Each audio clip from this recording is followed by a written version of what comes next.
Seja bem-vindo ao podcast Cinemação 534. Eu sou Rafael Arinelli e hoje temos aqui comigo ele que fundou o Cinemação, me ajudou a conduzir o podcast aqui durante muitos anos, tem escrito pro Cinemação e pro Desembrulhando Palavras lá no Substack, Daniel Cury. Opa, bom dia, boa tarde, boa noite pra todo mundo. Obrigado pelo convite de novo, muito bom estar aqui. E já vou adiantando que eu não vi tantos filmes assim, mas eu vou contribuir da melhor forma possível. Se viu Barbie e Oppenheimer, já tá com a lista legal. Boa. Já. Então tá certo. Então tô bem. Tá bom, muito bem. Temos aqui também ela, que é editora e crítica de cinema lá na revista Singular, crítica de cinema no Filmes e Filmes, Raíssa Ferreira. Oi, muito obrigada pelo convite, muito feliz de estar aqui. E eu só falo de Barbie com a presença dos meus advogados, então não sei. Não sei se vou poder contribuir. Pois é, olha aí, as polêmicas desses filmes, de grandes bilheterias. Raíssa, obrigado, sua estreia aqui no Cinemação, então muito obrigado por você estar aqui com a gente. Eu que agradeço, muito feliz de estar aqui. Que demais, o papo hoje vai ser bom. E temos outra estreia aqui, né, também. Ele que é publicitário, crítico de cinema, escreve lá pro Cinema com Crítica, o soteropolitano Thiago Berenguer. E aí, Rafael, tudo bom? Tudo bem. Daniel, Raíssa, prazer estar aqui pela primeira vez também, estreando, muito honrado com o convite. Que demais. Tem uma lista longa esse ano, Thiago? E nada, esse ano eu tô até socado.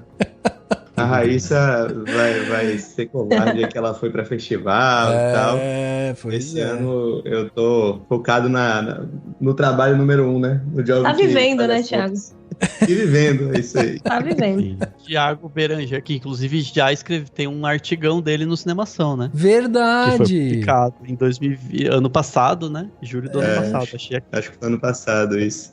Olha aí, que demais, é isso aí. Não, e tem uma outra coisa, né? O trabalho do crítico hoje, de cinemas, a galera que acompanha, ficou mais complexo, porque antes era você ver o que tava saindo no cinema, agora você tem que ir no cinema, você tem que ver o que tá saindo no streaming, aí você tem que ir nas cabines, aí tem um monte de coisa pra fazer agora. Então acompanhar filmes está mais difícil mesmo, viu, Thiago? Então dá pra entender também.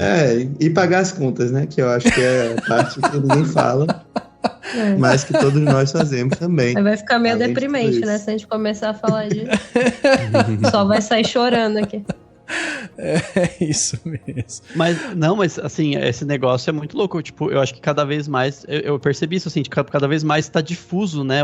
Tá difuso. Claro que sempre tem os lançamentos, mas tipo, cada um tá falando de uma coisa, porque a pessoa tem que escolher o nicho dela, porque tá tudo tão, né, espalhado, assim. Né? Tipo, parece que não tem mais, tirando um ou outro estreia, não tem mais aquela coisa da super estreia ou daquele filme que tá todo mundo falando, né? Só de vez em quando surge um Barbie versus Oppenheimer aí pra tipo, ser o único assunto. Né? Unir todo mundo. Unir todas as tribos, ou desunir, no caso. Ou desunir. Exatamente. Desunir unindo e unir desunindo. Muito bem, meus amigos, olha só, o ano de 2023 passou voando, né, e com ele a gente viu aí muitas estreias no cinema, nos streamings e tal, tem cinema nacional, cinema mundial aí acontecendo, muita coisa chamou a nossa atenção, e aí você que tá ouvindo vai falar assim, mas vocês já estão fazendo podcast de melhores do ano, a gente tá em novembro ainda e tal, falta um mês, pelo amor de Deus. Sim, a gente não vai esquecer que ainda tem Napoleão, Casamento Grego 3, Opaió 2, Monster, Pedágio, Wonka, Mato Morro, Aquaman 2, O Silêncio da Vingança, Priscila, Mamonas Assassinas, tudo vai sair e beleza. Só que com certeza só alguns desses filmes vão entrar nesses melhores, né, que a gente tá vendo. Então, como a maior parte do ano já foi, a gente vai aqui refletir e falar um pouco sobre o que a gente viu até agora desse ano, que chamou a nossa atenção e que a gente efetivamente gostou e que, assim, recomenda e por que a gente gostou. Então, são os nossos gostos aqui que a gente vai falar, por isso não tem certo nem errado, e é sobre isso que a gente vai falar hoje, os melhores de 2023 até agora. É isso que a gente vai falar. Vamos então bater esse papo sobre tudo isso agora no segundo ato desse podcast. Oi, mano. Quanta saudade tô de você, nega. As histórias chegam aqui dentro das muralhas e todo DF encarcerado só fala de vocês, nega. Toda noite eu conto a nossa história aqui. Aí, mano, você vai vir me buscar. Eu amo vocês. Tô chegando, mano.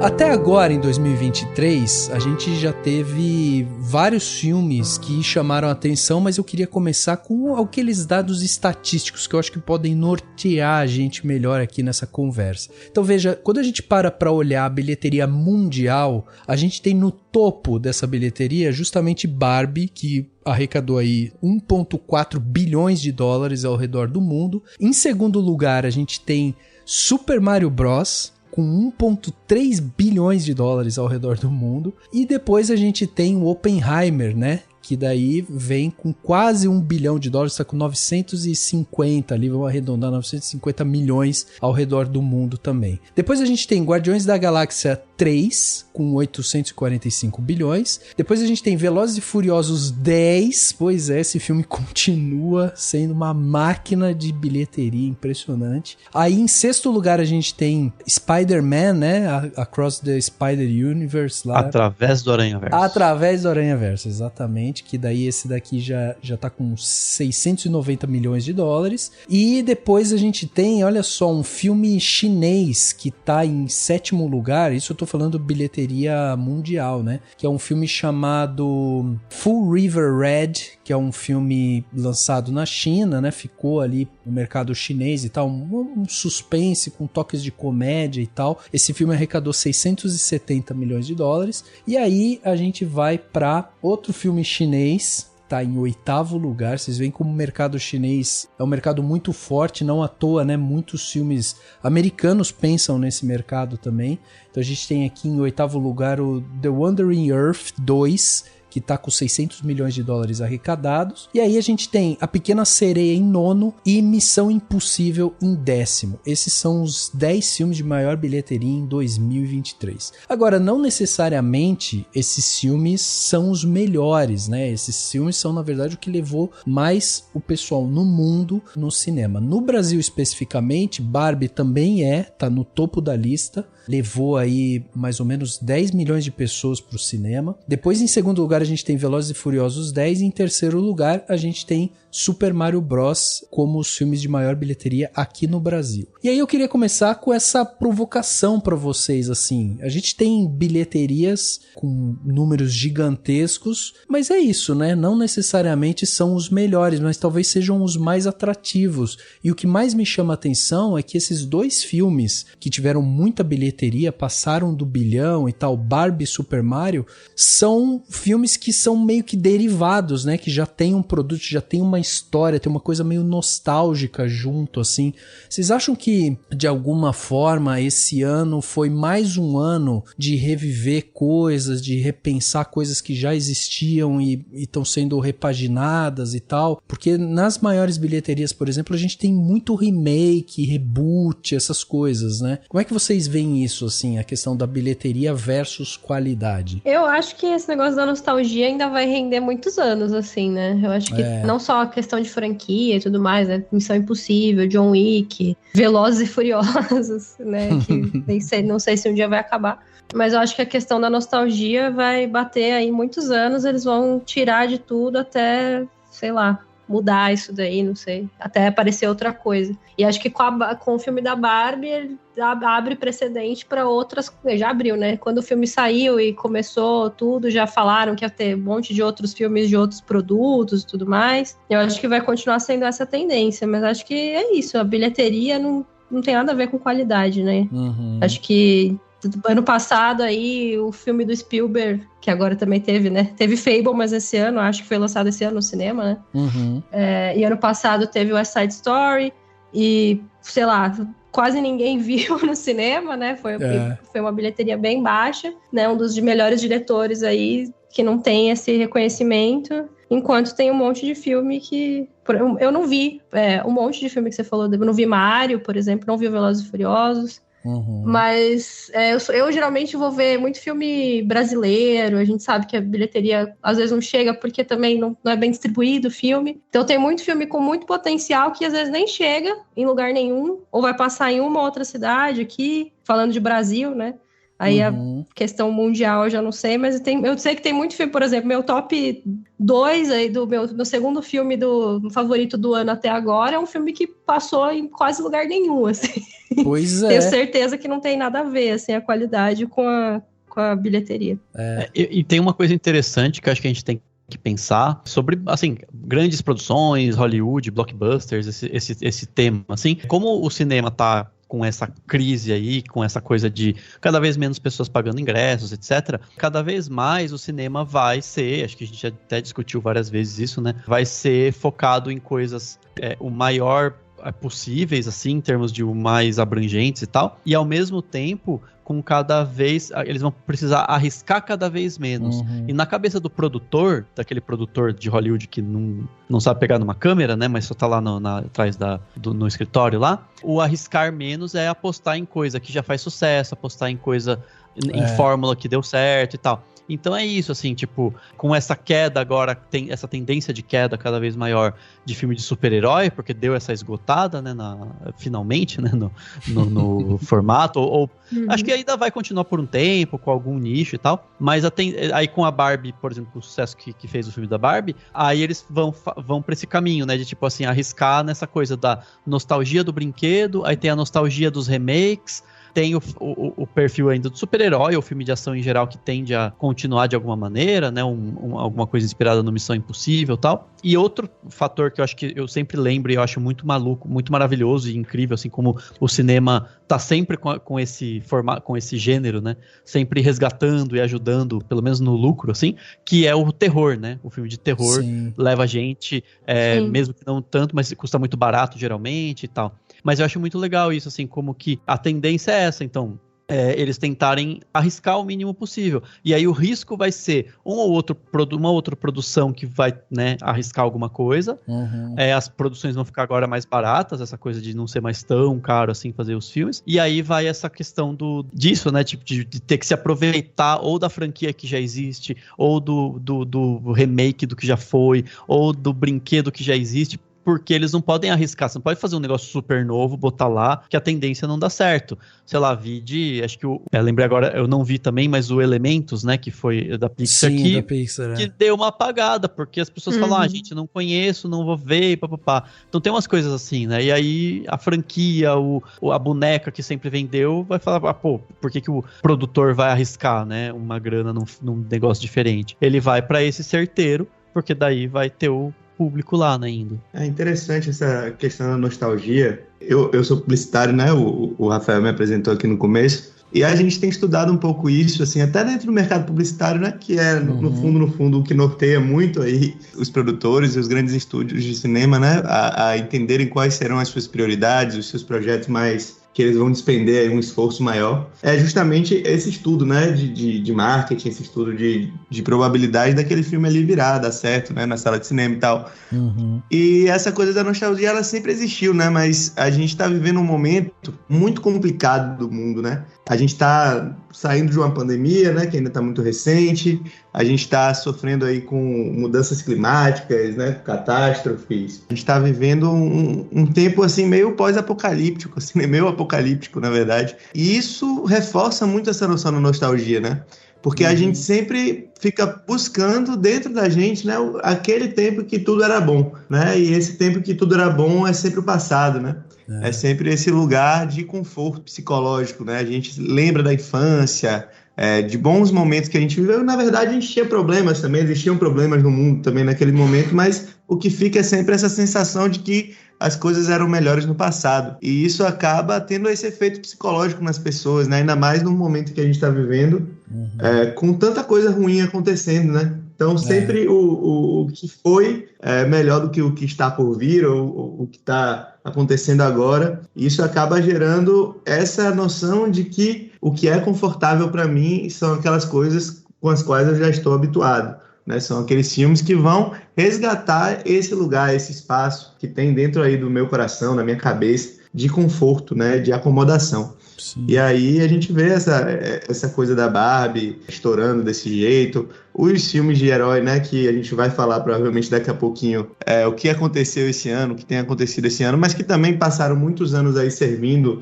dentro dessa mesma perspectiva, né, dentro dessa mesma lógica, apesar de agora estarem, né, apresentando aí sinais de desgaste, o Mario, enfim, os filmes relacionados a videogame, os filmes relacionados a brinquedo. E é interessante que são sempre coisas da infância, né? São sempre coisas que retrazem de volta esse espaço confortável e idílico, né? Que é a infância da gente. Eu lembrei até, recentemente estreou um filme que eu nem sabia a marca, assim, não conhecia nada. Chama Night at Freddy's, né? Não sei o que. Da noite. Isso, Também não conhecia. Que eu nunca ouvi falar. E aí uma molecada indo pro cinema, aquele bando. Aí um amigo meu comentou, sabe assim, o meu filho que estava louco pra ver, porque é um videogame, é um jogo que tem, não sei se é pra computador, não sei. E aí falei, claro, óbvio, né? Tipo, é um negócio que atinge um público que faz parte da minha vida, assim. Mas é isso, eu achei muito interessante, assim, tipo, é um negócio que quando você vê, assim, e é essa tendência também dos nichos, né, assim, tipo, é um negócio vai a molecada que gostou daquele jogo e tal, então tem o seu público específico, miraram, deu certo, né, acho que teve uma baita de uma boa audiência, assim, vai nessa coisa do certeiro, né, tem um jogo de videogame já prévio, assim, mesmo que não seja necessariamente a nostalgia de algo do passado, né, algo mais recente, assim. E até pra reforçar isso, eu achei interessante isso que o Thiago tava falando também, porque se a gente fosse pegar só a lista de arrecadação total aqui no Brasil, se a gente excluísse Barbie, né, que foi um fenômeno e tal, levou quase 10 milhões, mais de 10 milhões e meio de brasileiros pro cinema e tal. Então a gente excluía ela. O primeiro da lista é Velozes e Furiosos 10. E aí ele levou quase 6 milhões e meio de pessoas pro cinema. Daí a gente tem uma sequência de continuações. Porque a gente tem Velozes e Furiosos 10, daí tem Super Mario, que também vai beber um pouco dessa nostalgia. Depois a gente vai pra Gatos de Botas 2 e Guardiões da Galáxia 3. Então é sempre tipo continuação, né? E é interessante que do público, até pegando a categoria, né? Porque depois a gente tem no cinema brasileiro ainda, né? No perfil do público brasileiro. A gente tem A Pequena Sereia em sexto, Elementos em sétimo, são filmes infanto-juvenis, assim, né? Adolescentes e tal, enfim. Mas são filmes que também entram no top 10 da bilheteria brasileira. Agora, isso que o Dani tava falando também sobre o terror. A Freira 2, por exemplo, no Brasil, ela foi muito bem. Ela tá em 11º lugar em bilheteria. Levou quase 3 milhões de pessoas pro cinema. Depois a gente tem esse Five Nights at Freddy's, que é o Pesadelo Sem Fim, né? Que também levou 2 milhões e meio de pessoas pro cinema. E ainda tem o Megan, lá que começou no começo do ano. Lembra aquela boneca? Que é um filme, um suspense, uma ficção, terror, sei lá. Eu nem lembrava que tinha sido esse ano, hein? Pois é. E ele tá em 18º. Então, assim, é uma categoria que o público brasileiro gosta também, né? Sim, e por isso que eu acho muito legal isso, assim. Não sou também de ver esses filmes, apesar de que o Fale Comigo eu fui ver e achei muito bom. Mas eu acho interessante isso porque, querendo ou não, o filme de terror, de alguma maneira, ele recupera também esse senso de coletividade que só o cinema traz, né? Claro que dá pra ver um filme de terror legal em casa, mas essa coisa do você, acho que, não sei, o público que eu vejo muito, não sei se é o maior que vai ver o filme de terror, mas acredito que seja, é tipo assim, molecada, adolescente, jovem, e quer ir com a galera, você vai com a turma lá pra ver um filme de terror, porque é divertido, você tomar susto junto, né, às vezes até dar risada no sentido de que você fica rindo de nervoso, essa coisa, e é muito legal isso, eu acho o terror muito interessante você pensar, né, como esse negócio que leva as pessoas, um evento coletivo, né? É um evento coletivo, você vai tomar susto, você vai junto porque você segura na mão da pessoa, né? Se ela tiver com medo, essas coisas do tipo. Que o horror dá uma evidenciada, né? Tem em todo mundo. E aí entra também, eu lembro que quando saiu o Barbenheimer, né? A Barbie, logo depois o Oppenheimer, foi o Rodrigo Salenho. O Rodrigo Salenho é jornalista, mora em Los Angeles e tal. Ele tem uma newsletter e ele falou muito de como eu achei muito interessante quando ele falou isso, que o Oppenheimer saiu ganhando com essa dualidade com a Barbie, porque o mundo também hoje tá muito calcado em dualidade, né? Tipo, a gente quer sempre a disputa. Então é sempre o bom contra o mal, aquela coisa do o certo e errado, sei lá, qual que é melhor, qual que é pior, qual que vai vencer a batalha. E óbvio que ia ter muito mais audiência que Oppenheimer, acho que nem o Nolan ia esperar mais público que aliás, só ele talvez esperasse mais público do que Barbie, mas assim, é isso, tipo, ganhou porque ficou aquela coisa do tipo, quem vai ganhar, qual deles é melhor, vou ver os dois e tal, mesmo que, né, nem todo mundo, não tem, esse debate tenha se ficado um pouco mais na bolha cinéfila, talvez, mas é isso, querendo ou não, essa dualidade fez com que as pessoas se inflassem pra isso, e isso também é um pouco retrato dos nossos tempos, né, em termos do mundo que a gente vive hoje. Ele é isso, né, ele é essa coisa de batalha de fã na internet também, né. Exato. Eu queria falar também uma coisa sobre esse negócio da nostalgia, que é interessante que o Nosso Sonho, né, o filme do Claudinho Bochecha, ele foi a maior bilheteria nacional do ano. Com 500 mil espectadores. Tipo assim, um número ridículo perto das coisas que você falou. Mas porque é um filme brasileiro mal distribuído, por questão, né, a gente já sabe, filme brasileiro não consegue sala, horários ruins, etc. E mesmo assim, ele foi a maior bilheteria. Que a gente também tem esse apelo aqui, né? Então, todo mundo queria assistir o filme do Claudinho Bochecha, porque é um negócio, assim, é muito gostoso, né? Tipo, você ouvir as músicas e lembrar e tudo mais. Então, aqui também tem essa demanda, só que a gente acaba consumindo muita coisa de nostalgia que não é exatamente nossa, porque é o que vai ser enfiado, né, mais forte no cinema. Mas imagina se o filme do Claudinho Bochecha tivesse, né, conseguisse chegar em todos os cinemas que chega o filme da Barbie, quanto não seria a bilheteria, né? Nossa, ele tem um apelo comercial muito bom, assim. Eu lembro quando eu vi, eu falei, caraca, tinha que ter mais distribuição, assim. E é legal que, assim, a gente citou vários filmes. Dos que eu vi, desses que a gente citou, não tem nenhum filme que seja, tipo, ruim, sabe? Na minha opinião, né? Então, por exemplo, O Nosso Sonho. Além de se ter o apelo, de ter a nostalgia, ele é um filme super simpático, né? Pode não ser o melhor filme do mundo, mas é super gostoso de ver, ele é simpático, os atores estão bem, a história é bacana, o roteiro é bom, não é perfeito, maravilhoso, mas é bom. Então é isso, assim, e todos esses filmes, até quando vocês citaram O Gato de Botas 2, o filme é bom pra caramba, tem uma trama legal, a animação é muito boa, o Guardiões da Galáxia 3, dos filmes de super-herói que eu vi, e pelo que também que eu li também, assim, gente, ele é bacana, ele tem uma proposta um pouco diferente. Talvez tenha sido o melhor do ano de super-herói, né? Melhor que ele foi o Homem-Aranha no Aranhaverso. Verdade. O Aranhaverso, que é maravilhoso. Eu acho, eu sou fã da franquia, assim. Que é maravilhoso em tudo, tecnicamente, na história, no roteiro e tal. Então, assim, no fim das contas, acho que tem isso também, claro. Sabe assim, filme muito ruim, a não ser que seja nicho. Pelo menos a gente não tá vendo filmes tão ruins assim. Pelo menos assim, eu sendo positivo aqui na análise, na minha análise. Our lives are the sum of our choices.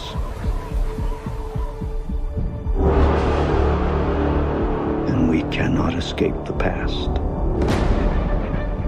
Ethan, this mission of yours is gonna cost you dearly.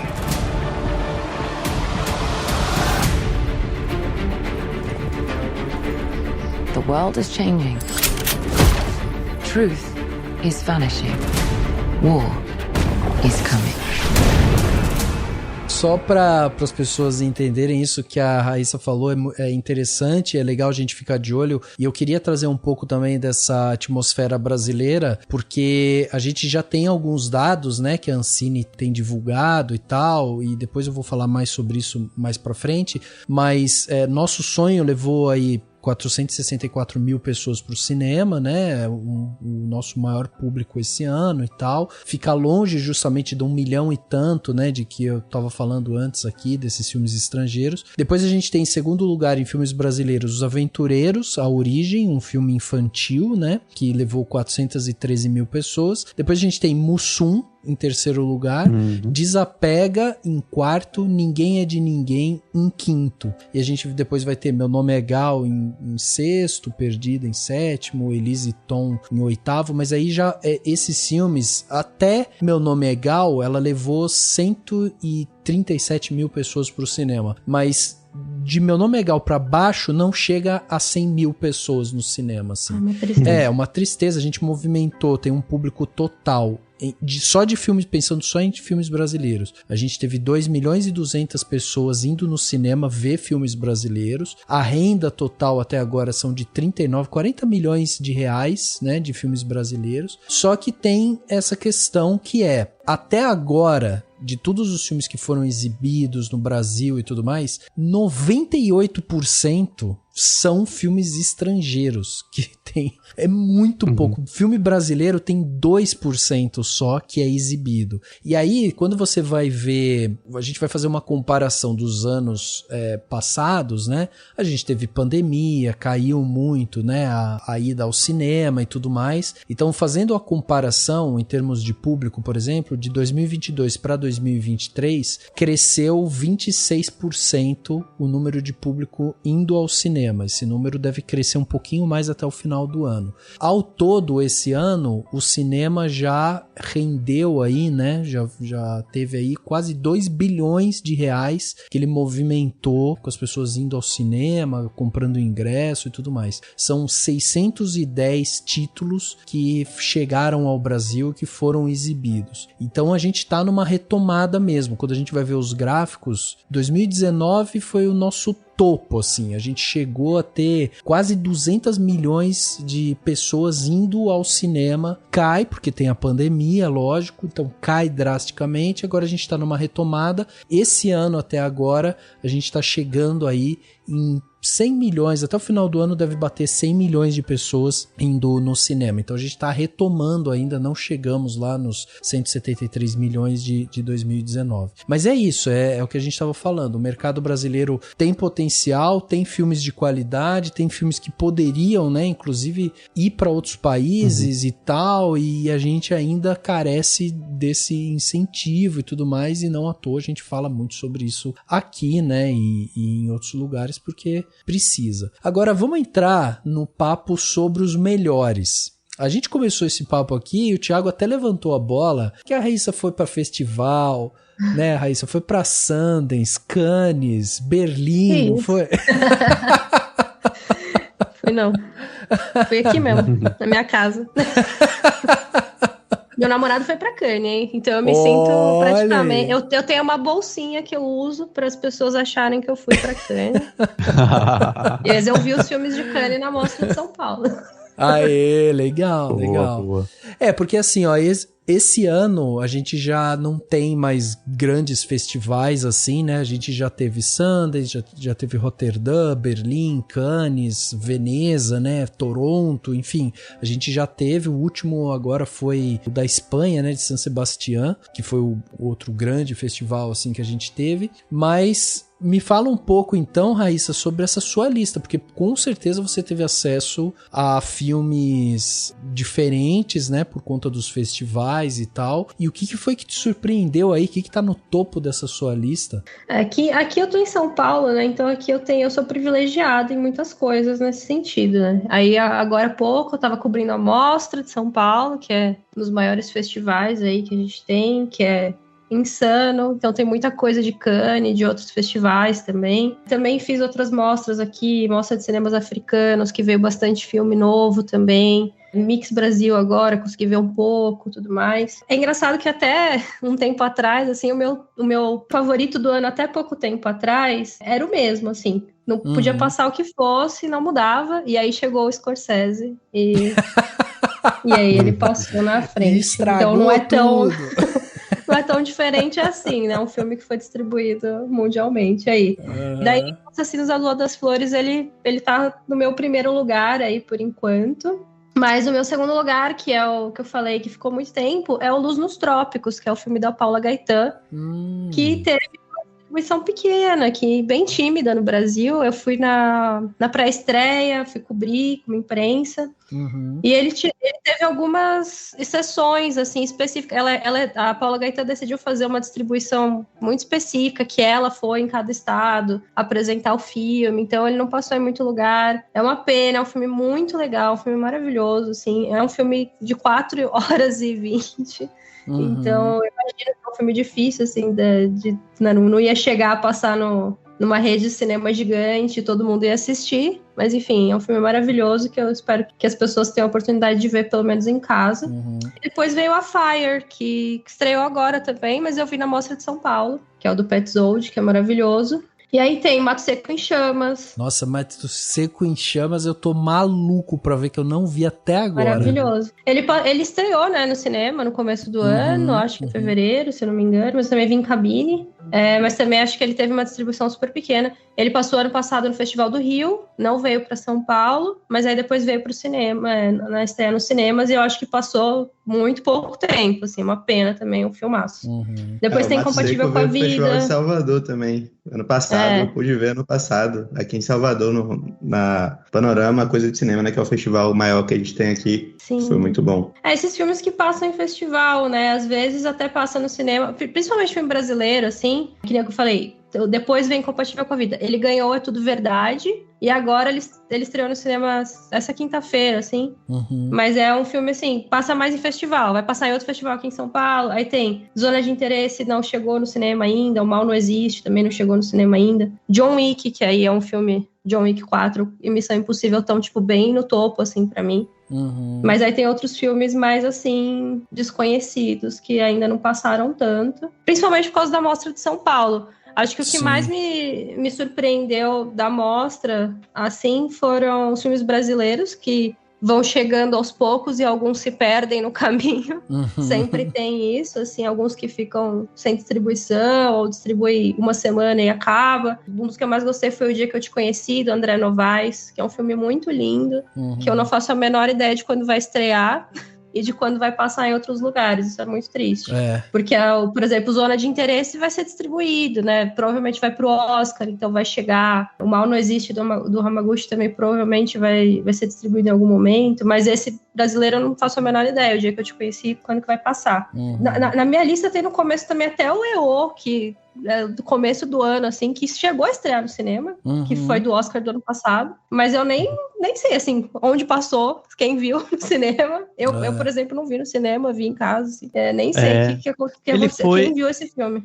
Ele foi meio rápido, passou rapidinho e foi pra MUBI, não foi, se eu não me engano? Ele tá na MUBI, diz que tá. Eu acho que ele foi pra MUBI meio que... tá.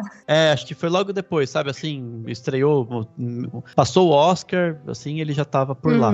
E sempre tem essas confusões, do tipo, filme de festival, e aí tem aquela coisa do lançamento de período da temporada de premiações, vamos dizer assim, que sempre chega entre fim de ano e começo do outro, aí você nunca sabe, depende, cada um faz a lista de um jeito, né? Tem gente que inclui do anterior, tem gente que passa pro ano seguinte. O próprio Mato Seco em Chamas, né? Tipo, a data de estreia dele tá em fevereiro de 2022, mas ele ainda tá virando aí, né? No mercado. Foi fevereiro de 23, ele estreou no comercialmente, mas ele ficou justamente isso, um ano rodando em festivais, né? Praticamente. Sim. Então muita gente viu bem antes. Eu faço a minha lista com o que eu vi, né? Então às vezes fica confuso, porque tem muito isso. Principalmente porque todo ano eu vejo coisa em festival.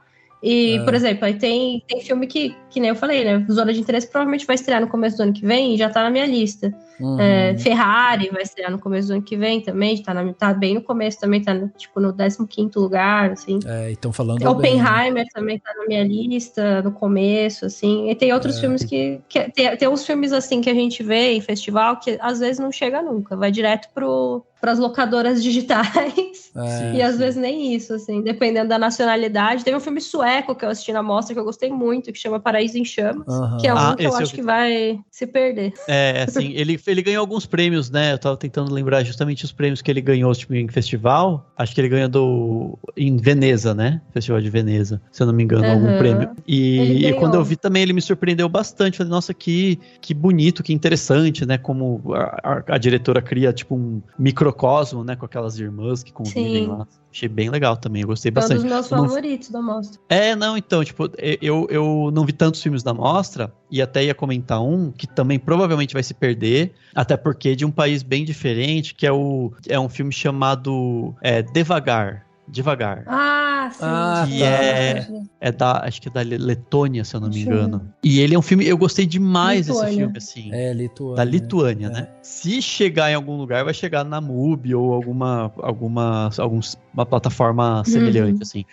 Mas é muito interessante, assim, eu acho que super legal esse filme, assim, porque ele, enfim, conta rapidamente, né, só pra explicar, ele conta a história de um rapaz, de um cara que conhece uma mulher, e ele logo, que eles começam a minimamente se relacionar, ele já fala pra ela que ele é assexual, né, então ele não se relaciona com, né, por meio da questão do sexo, ou seja, ele é a letra A, né, da sigla LGBTQIA+.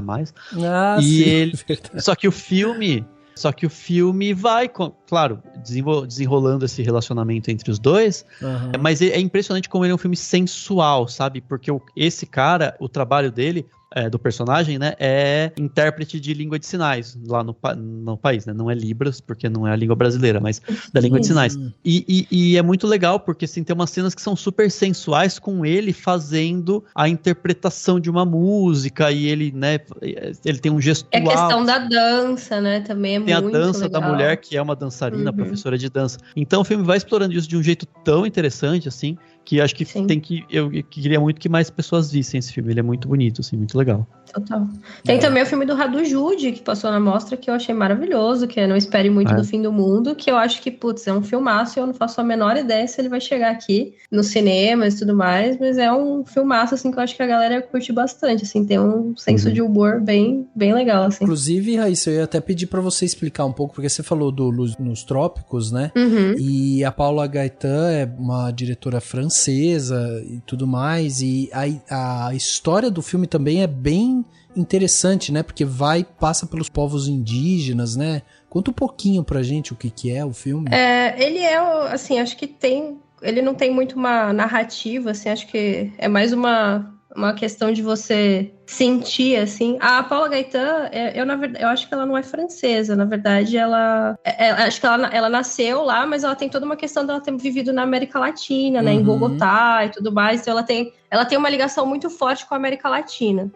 Então, e isso tá muito presente no filme, assim, é uma viagem, assim, são mais de 4 horas de filme, que é muito silêncio, né, uma parada de você se relacionar com as imagens, assim, que é quase como se fosse uma jornada pela América Latina pela conexão do ser humano com a Terra, assim. É uma coisa meio inexplicável, foi até difícil de escrever, vou até fazer aqui, né, me gabar, mas a Paula Gaetan veio falar comigo quando ela leu o meu texto, que ela gostou bastante. Verdade, é louco!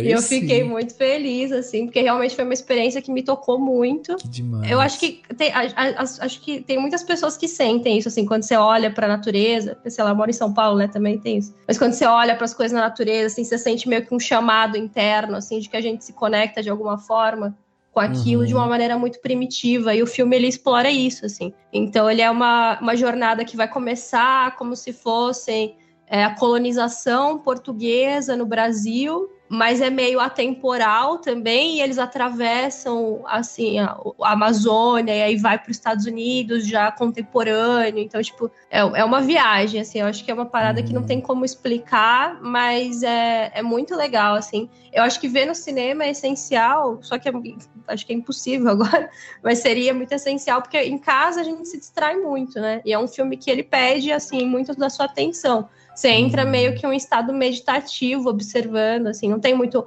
não tem protagonista, né, um personagem, ela vai querer mostrar, de repente, a natureza com uma luz estouradaça e, de repente, a luz natural, né, só a luz do sol, a luz da lua, de repente ela vai mostrar, não, essa daqui é a luz que eu tô usando, vai mostrar o dispositivo ali. Então é tudo muito... A Paula Gaetan, ela é uma cineasta experimental, né? Sim. Então tem isso também, mas ele é uma parada que é muito da América Latina, assim, então acho que principalmente aqui a gente tem muito do que se conectar com essas experiências, assim, é um filme muito, muito, muito bonito. Só pra passar a informação correta, né, aqui, a Paula, ela... nascida na França, depois ela se graduou em artes visuais e filosofia lá em Bogotá, e ela mudou para o Brasil em 77, e aí ela trabalhou com o Glauber Rocha, depois ela, né, se casou com ele e tal, enfim, ela tem essa visão muito experimental mesmo, né? Um cinema mais cru, assim, mas é uma coisa de sentimento mesmo, assim.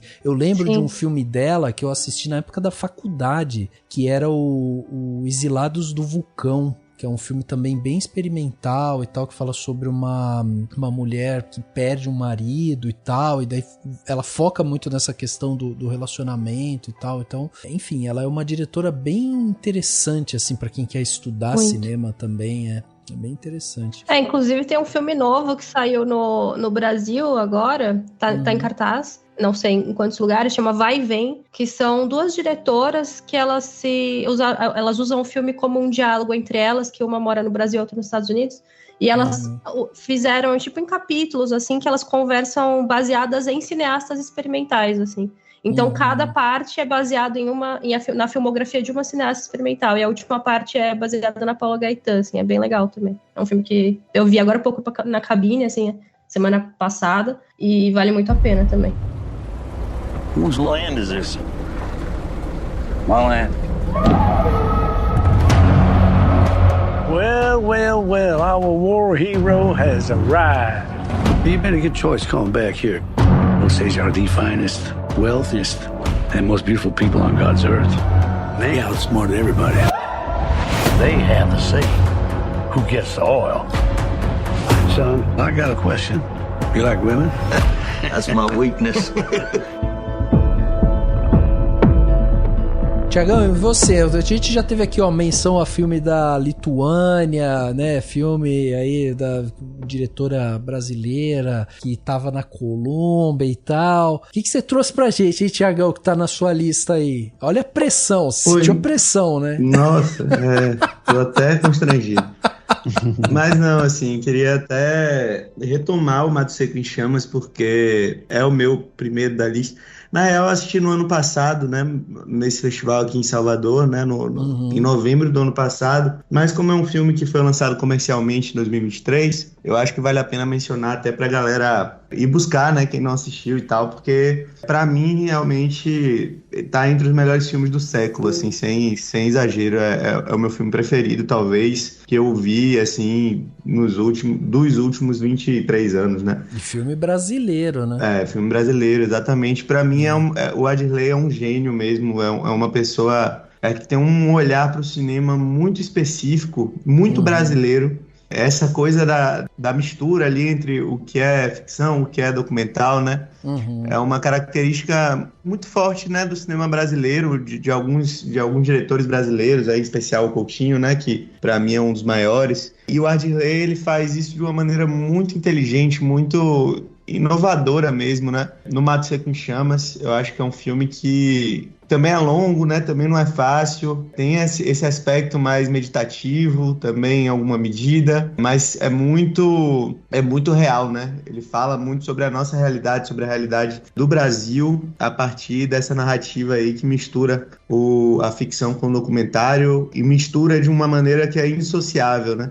Não é uma parte ficcional, uma parte documental. É tudo ficcional e tudo documental ao mesmo tempo.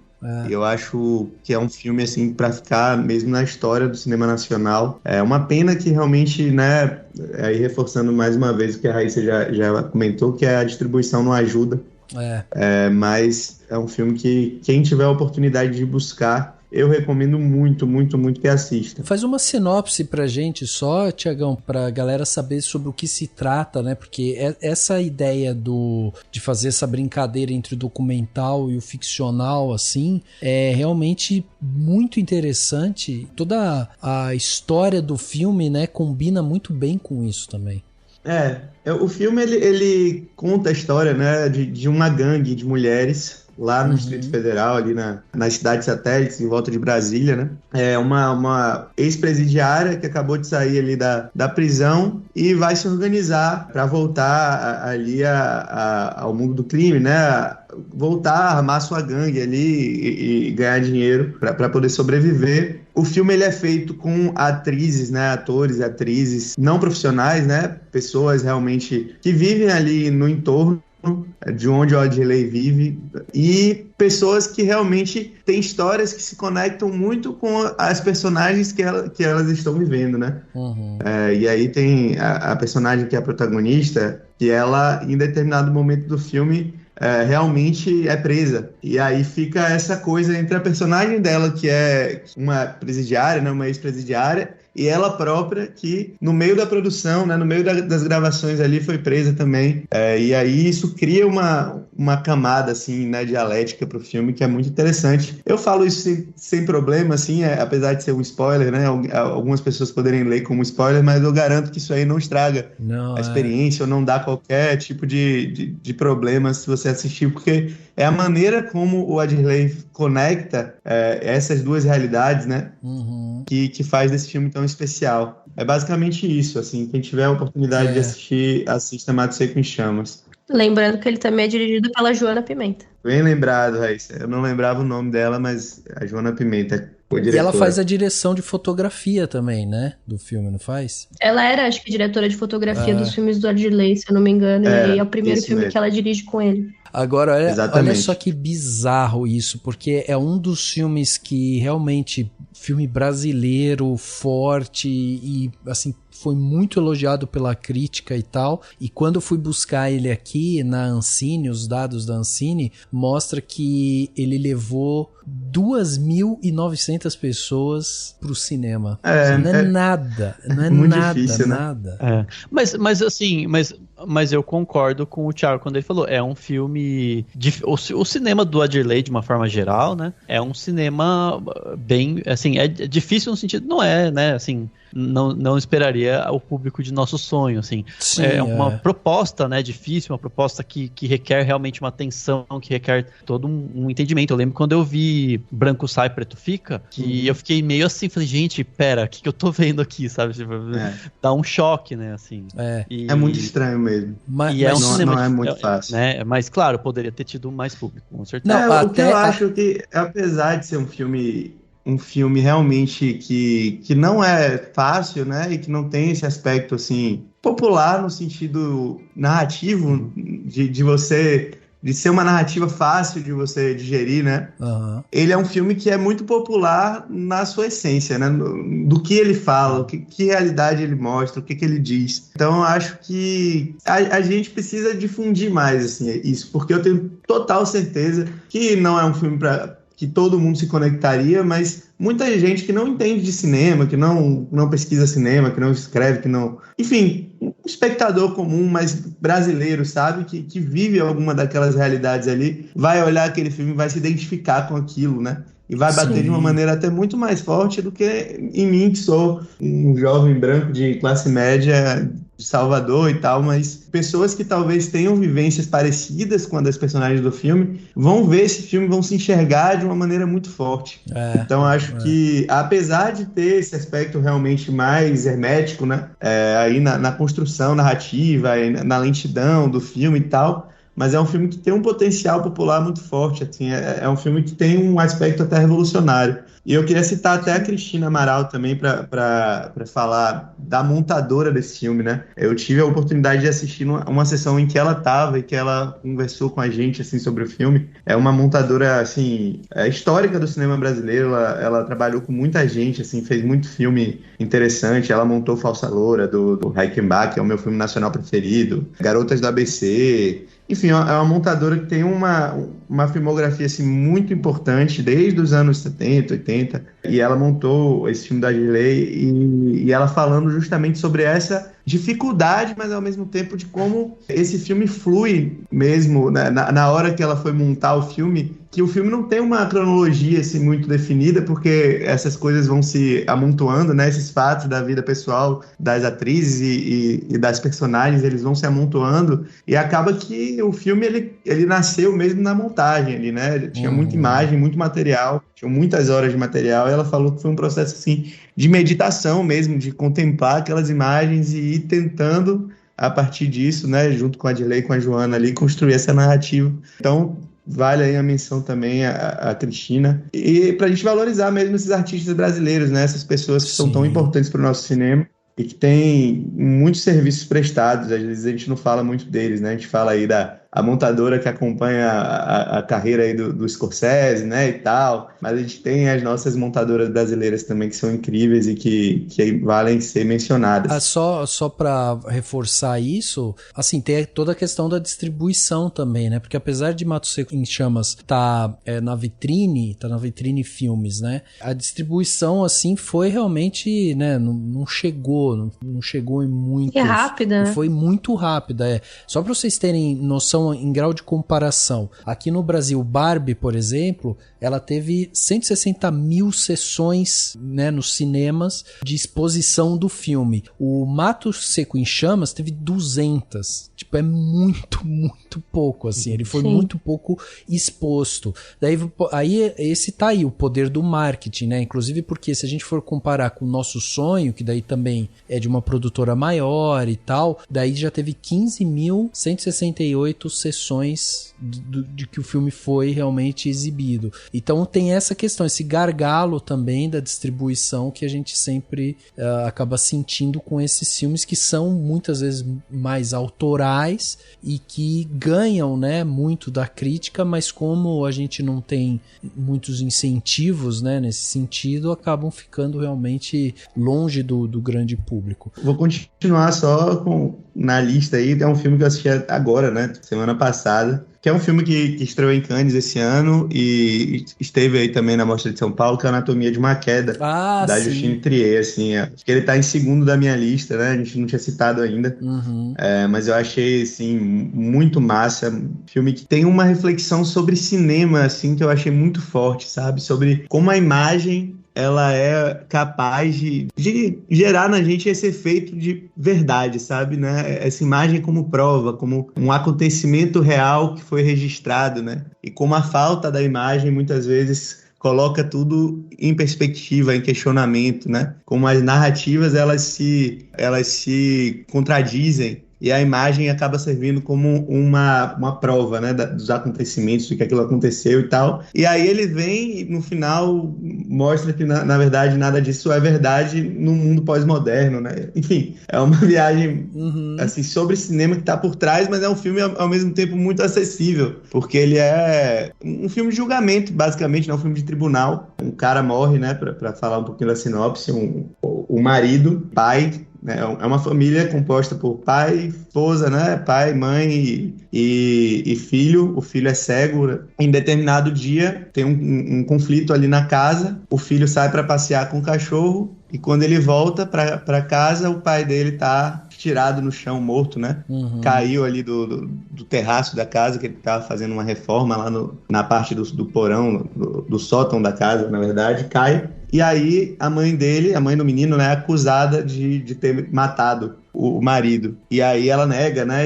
Mas existe ali todo um jogo entre o promotor que tenta provar que ela é culpada e ela tentando se provar inocente, né? E ao mesmo tempo o menino fica ali no meio desse conflito. E o fato dele ser cego, né, ainda é um agravante, porque ele não viu literalmente nada, né? Ele ouviu algumas coisas, ele percebe outras coisas, mas ele não viu. Assim como nós, que não vemos o que de fato acontece, o menino também não vê. E a falta dessa imagem é o que torna essa narrativa, assim, interessante, né? Esse embate entre as duas versões da história interessante. Eu achei um filme também primoroso, assim, muito interessante para pensar sobre cinema, mas um filme também muito divertido de ver, assim, né? Muito instigante.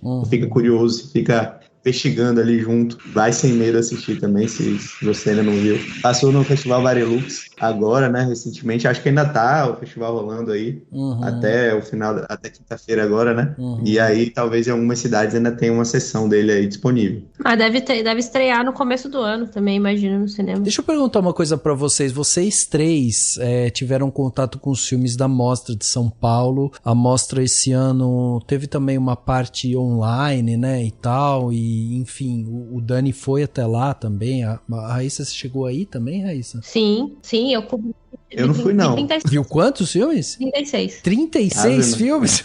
Eu tiro férias pra cobrir a Mostra de São Paulo e eu me dedico 100% a ela. A mostreira. Caraca, pois é. Você acompanhou mais online, assim, né, Thiago? Então, não, esse ano não passei nem perto. Esse filme eu vi agora no Festival Varilux, né? Que aí chegou aqui em Salvador. Mas esse ano não tive a felicidade de ir. Inclusive, conheci a Raíssa numa mostra de São Paulo também. No ano passado. Demais. Então, porque daí eu ia perguntar pra vocês sobre isso, sobre a questão dos festivais. Geralmente, quando a gente faz aqui essa ideia, né, de falar sobre os melhores e tal, sempre aparece filme que tava em festival e que teve algum problema com distribuição e tal e tal. A gente começou falando justamente sobre a questão da bilheteria. Então a gente saiu de uma visão macro, né, porque, tipo, é um mercado onde foram milhões e milhões de pessoas assistir aqueles filmes e tal. E aí, quando a gente faz a lista, são filmes que às vezes têm um público muito menor, assim. Então eu queria que vocês falassem um pouco também sobre essa importância dos festivais, porque só de olhar aqui, ó, na minha lista, aqui, Luz nos Trópicos, Anatomia de uma Queda, Mato Seco em Chamas, Devagar, a gente tem vários filmes interessantíssimos, assim, com histórias, sabe, que dá vontade da gente entender mais, querer ver e assistir e tal. Então eu queria que vocês falassem, até a Raíssa que tem essa experiência com 36 filmes nas costas,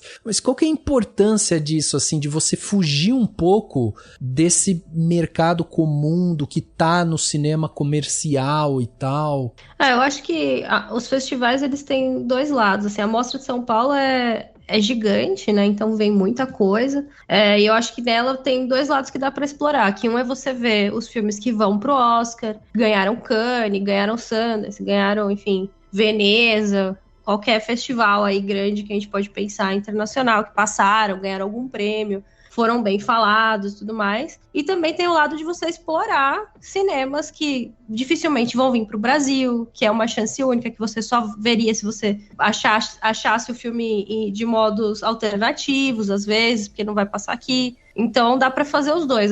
Eu vejo bastante coisa e tento fazer os dois lados, que é vir tanto Ferrari, Zona de Interesse, enfim, Anatomia de uma Queda, quanto vou tentar assistir os filmes que eu, né, que nem eu falei, Paraíso em Chamas, esse próprio Devagar, o filme do Radu Jude, filmes brasileiros que às vezes vão demorar para chegar. Tem filme brasileiro que eu já assisti em mostra em outros anos que demoraram 2 anos. Medusa, por exemplo. Medusa foi um filme que estreou esse ano no cinema brasileiro.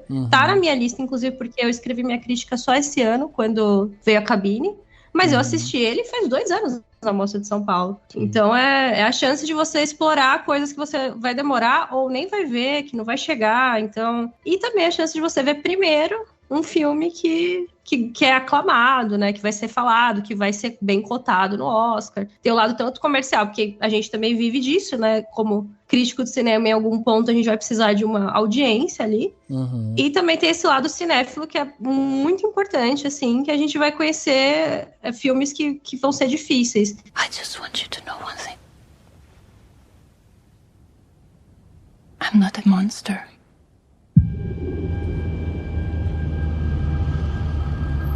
I need you to be precise.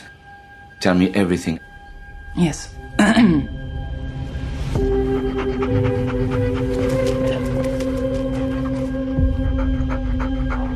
I don't know what happened. I think he fell off that 3rd floor. The window's open. The autopsy report is inconclusive. An accidental fall is going to be hard for us to defend. That's why there's an investigation for a more suspicious death, because you were the only person there. And of course, you're his wife. Stop. I did not kill him. Isso falando da mostra, mas aqui também tem muito festival menor. Que nem eu falei, esse ano eu cobri a mostra de cinemas africanos. Eu vi filmes novos de países que eu nunca tinha assistido, filmes que estão saindo agora, e você consegue compreender o cenário, né, desses lugares, o que está acontecendo, o que está rolando politicamente na cabeça dessas pessoas, como que elas estão vendo o mundo agora. E são filmes que, assim, certamente não vão chegar aqui no nosso circuito comercial. Então é a chance da gente ver coisas entender realmente a pluralidade do cinema, como os diretores estão funcionando nesses outros lugares que não vão chegar aqui. Às vezes, né, não ia ter nem ninguém para legendar, mas aí vai legendar por causa do festival, enfim. Então, eu acho que é importantíssimo pra gente que se interessa para conhecer essas coisas que a gente fica refém, às vezes, de ter que procurar em fórum, na internet e tudo mais, porque aqui não chega pra gente nem no streaming, né? Então, eu acho que tem esses dois lados. Sabe que esse ano, até nem pensei nele, nem tinha lembrado dele, mas você falando, eu lembrei.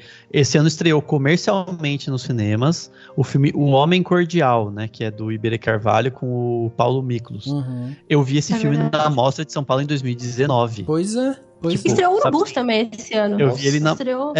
então, mas eu lembro que quando eu vi, falei, gente, o Homem Cordial não saiu ainda. Aí tava lá, lançamento nos cinemas, tá? Falei, gente, eu lembro de ver ele em 2019. Aí o Paulo Miklos entrou depois, né, na sala, o pessoal fez toda uma manifestação até e tal. Eu achei muito louco, porque então foi aí 4 anos, né, pro filme sair, né? Sim. E tem isso também, né? Sair do cinema, né? Tem essa troca também, que é legal aqui na Mostra, que você consegue estar com... Na Mostra, em alguns festivais, né? Você tem a troca de conhecer, ver, né, o diretor falando do filme. Aqui na Mostra, todas as sessões de filme brasileiro, você tem essa oportunidade de conversar com alguém, ou o diretor, ou um ator, ou todo mundo. Fui no Festival Mix agora também, semana passada, passou Levante, que é um filme maravilhoso, que também não sei quando vai passar. E tava, tipo assim, 20 pessoas da equipe, todo mundo, tipo, lá. E é uma oportunidade também de você ter essa troca, porque a gente vê a galera em Cannes, passa o Leonardo DiCaprio, passa o Scorsese, tudo bem. Mas é muito massa conhecer a galera que tá fazendo cinema aqui, sabe? Tipo, é uma parada que eu acho que é muito legal. Eu acho que o mais legal de festival, né, é essa questão da troca, né? Tanto com essas pessoas que realizam os filmes e etc., mas também entre as pessoas que estão ali no festival, né? Eu acho que, eu conheci a Raíssa aí no festival, na Mostra no ano passado. A gente já se conhecia até de vista, né? De clube, de aula de cinema. Do Leão e tal, aula de cinema e tal. Mas a gente se conheceu presencialmente, assim, pessoalmente na Mostra, trocou uma ideia. O namorado dela, o Vitor, também, que é meu amigo. Enfim. Eu conheci na Mostra também. Nessa mesma Mostra que a gente se conheceu, vocês se conheceram também. Eu tava ali no início do relacionamento. Foi. No dia que a gente se conheceu, eu conheci você. Foi muito massa. Que legal. E essas trocas, cara, esses diálogos, essas conversas que a gente tem com outras pessoas fazem a gente abrir muita cabeça, né? E conhecer coisas novas. Esse ano eu não fui na Mostra, né? Eu tive a oportunidade de cobrir o festival de Ouro Preto esse ano, lá em Minas, que é um festival que tem uma característica diferente, né? Ele não é tão de filmes comerciais, ele não tem essa pegada, assim, de grandes filmes virem estrear nesse festival, nem brasileiros, nem de fora, né? Ele tem mais a ver com um tema e ele gira ali em torno daquele tema.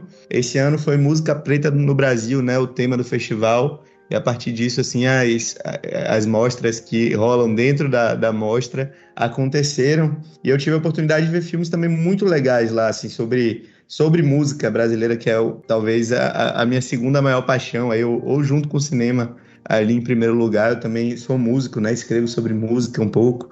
E pude ver filmes lindos, assim. Tem um documentário sobre o Lupicínio Rodrigues que eu vi nesse festival, que é novo, que é um lançamento, né? Um filme novo. Não sei se ele vai chegar a estrear aí no cenário comercial, né? Mas é o Lupicínio Rodrigues, Confissões de um Sofredor. Lupicínio é um sambista gaúcho, né? Agora, inclusive, tá tendo um resgate aí sobre ele, porque ele estão pleiteando que ele ganhe um Oscar, né?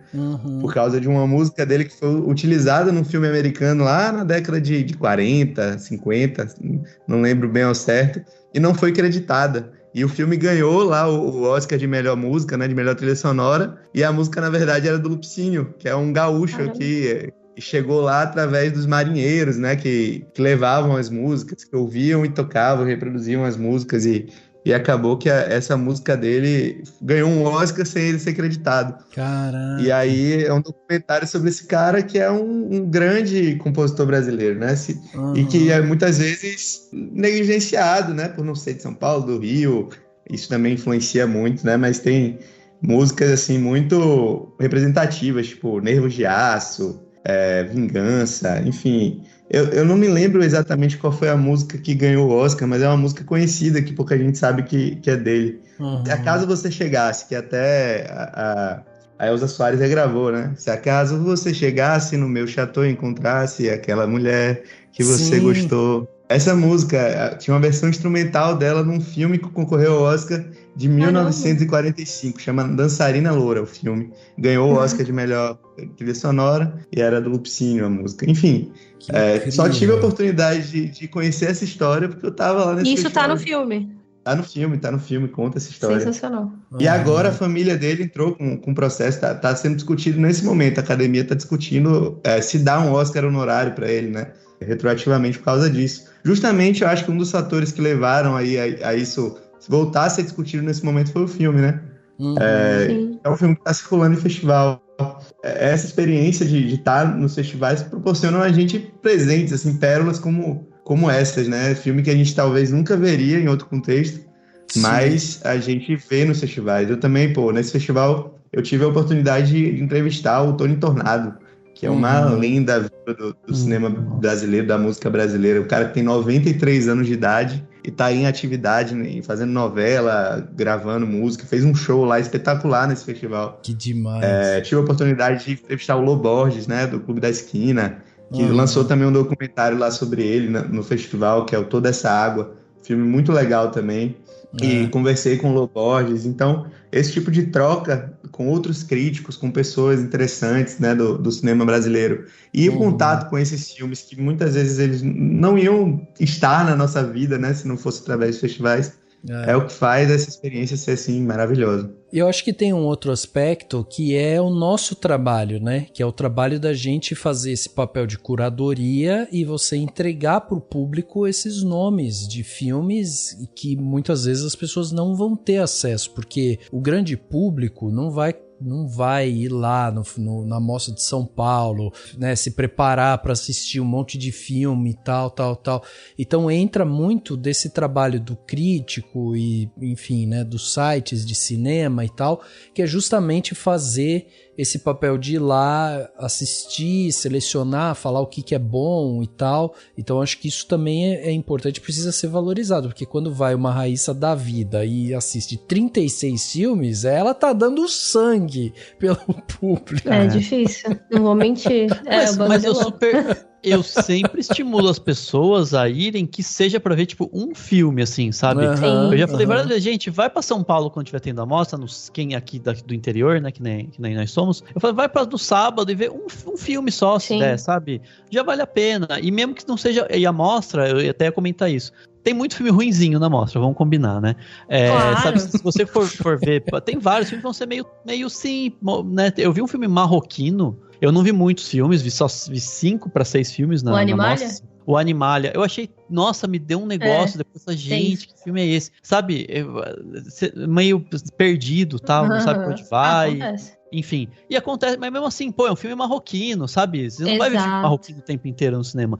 Então já valeu a pena. Então eu acho que é muito legal isso também, sabe? E não só a mostra, claro, qualquer festival. Se você é de uma cidade e tem festival ou na sua cidade ou perto todo ano, e você não consegue ver vários filmes, se você for, sabe assim, na sexta-feira, fim do dia que você saiu do trabalho e vai lá e vê o que dá pra ver, já vale a pena, entendeu? Você já prestigiou, já, né, fez a sua parte e viu um filme que seja, às vezes, só de ser diferente, já vale muito a pena. Só pra comentar um que eu vi na mostra que eu gostei bastante, tem o documentário Otelo o Grande, que é um documentário sobre, né, o Grande Otelo, que conversa com o filme do Mussum, sabe? Você vê o filme do Grande Otelo, você entende melhor dele, da história dele, aí você vai ver o filme do Mussum, que tem, né, mostra lá o Grande Otelo como o cara que deu o nome pro Mussum, né, que fez com que levou o Mussum praticamente, né, pra comédia, e é visto de uma forma até um pouco meio, tipo, um cara meio rabugentinho, assim, né, que provavelmente devia ser mesmo um pouco, no sentido de não ser necessariamente quem tá sempre rindo, né. É muito legal, sabe, uma conversa bacana que o que me permitiu foi ter visto o documentário na mostra, né? Sim. E aquilo, enfim, é um filme, acho que ele até tem produção da Globo News, então não me surpreenderia que logo passe na Globo News, Globo, né? Eu acho que ele vai chegar logo menos, porque já tá... mas Globo mesmo assim, Play, de ver antes, de ver o Mussum, ele conversa de um jeito que é bem bacana também. Saying goodbyes?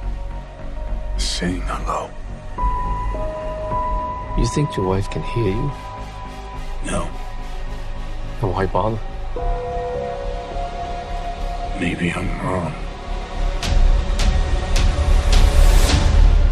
You're going to die. Maybe not.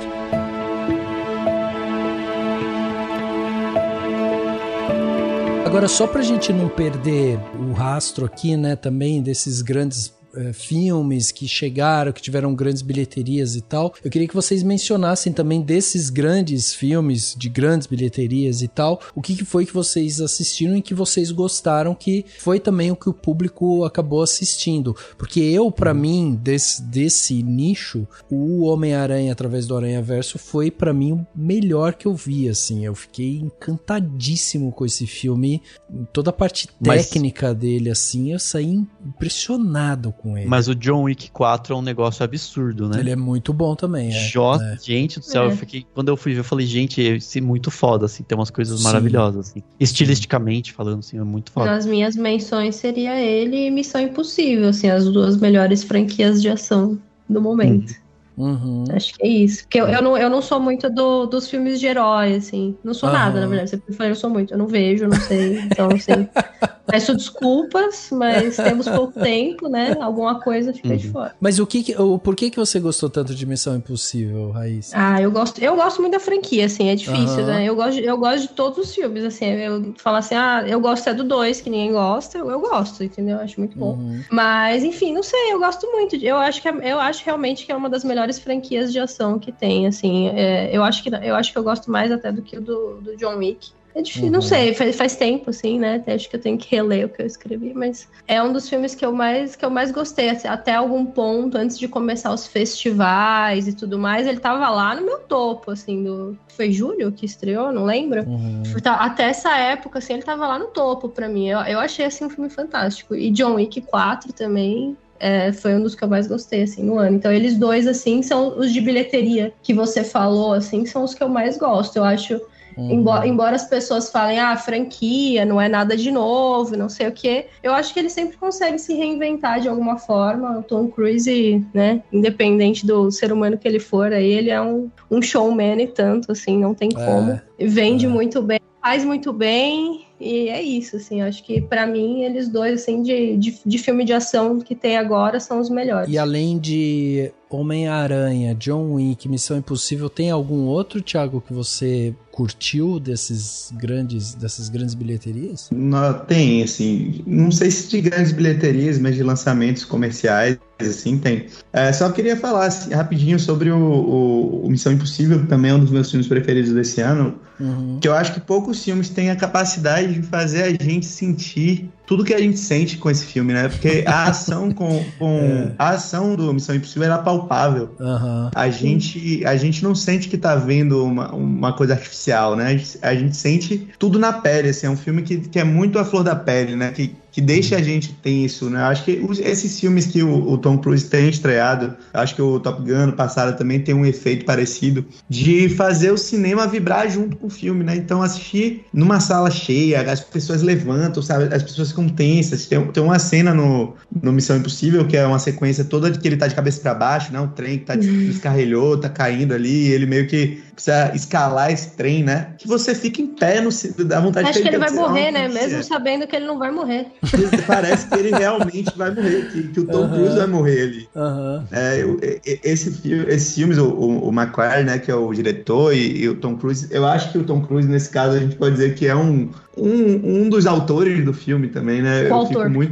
É um coautor nesse caso aí, apesar dele não dirigir, mas é muito a assinatura dele, né, como ator, como a figura. E ele tem essa capacidade de fazer a gente sentir mesmo que aquele filme tem repercussões, né? Aquilo que tá acontecendo na tela tem realmente esse efeito de deixar a gente à flor da pele, deixar a gente nervoso, tenso junto com ele, né? E ir atrás dele o filme todo. Então eu acho que é a grande característica do Missão Impossível que faz ele, pra mim, ser um dos melhores do ano. Eu gosto muito do Oppenheimer, tá? Eu acho um filme muito interessante. Sim. Foi uma das melhores melhores experiências que eu tive no cinema esse ano, assim, com certeza, a explosão da bomba. Eu acho que é um momento que vai ficar marcado na minha cabeça, assim, pra sempre, como um dos pontos altos que eu tive no cinema em 2023. Eu assisti no IMAX, tudo muito potente, né? Tudo muito potencializado pelo som, pela tela gigantesca, e a explosão da bomba eu acho que é um acontecimento, assim, no cinema esse ano, que é um divisor de águas ali dentro do filme, né? É um filme antes e um filme depois da explosão da bomba. E eu gosto muito como o Nolan, ele constrói o filme em torno disso, né? O filme em torno do que aquela bomba representou ali para o protagonista, né? Mesmo que o filme não fale, né? E aí as críticas que muita gente fez ao filme de não tratar ali pelo lado dos japoneses e tal, né? Que é uma discussão até que eu acho meio boba, porque eu acho que um filme desse tipo não deveria mesmo tentar olhar pelo lado do japonês, assim, né? Porque ele não tem esse lugar, né?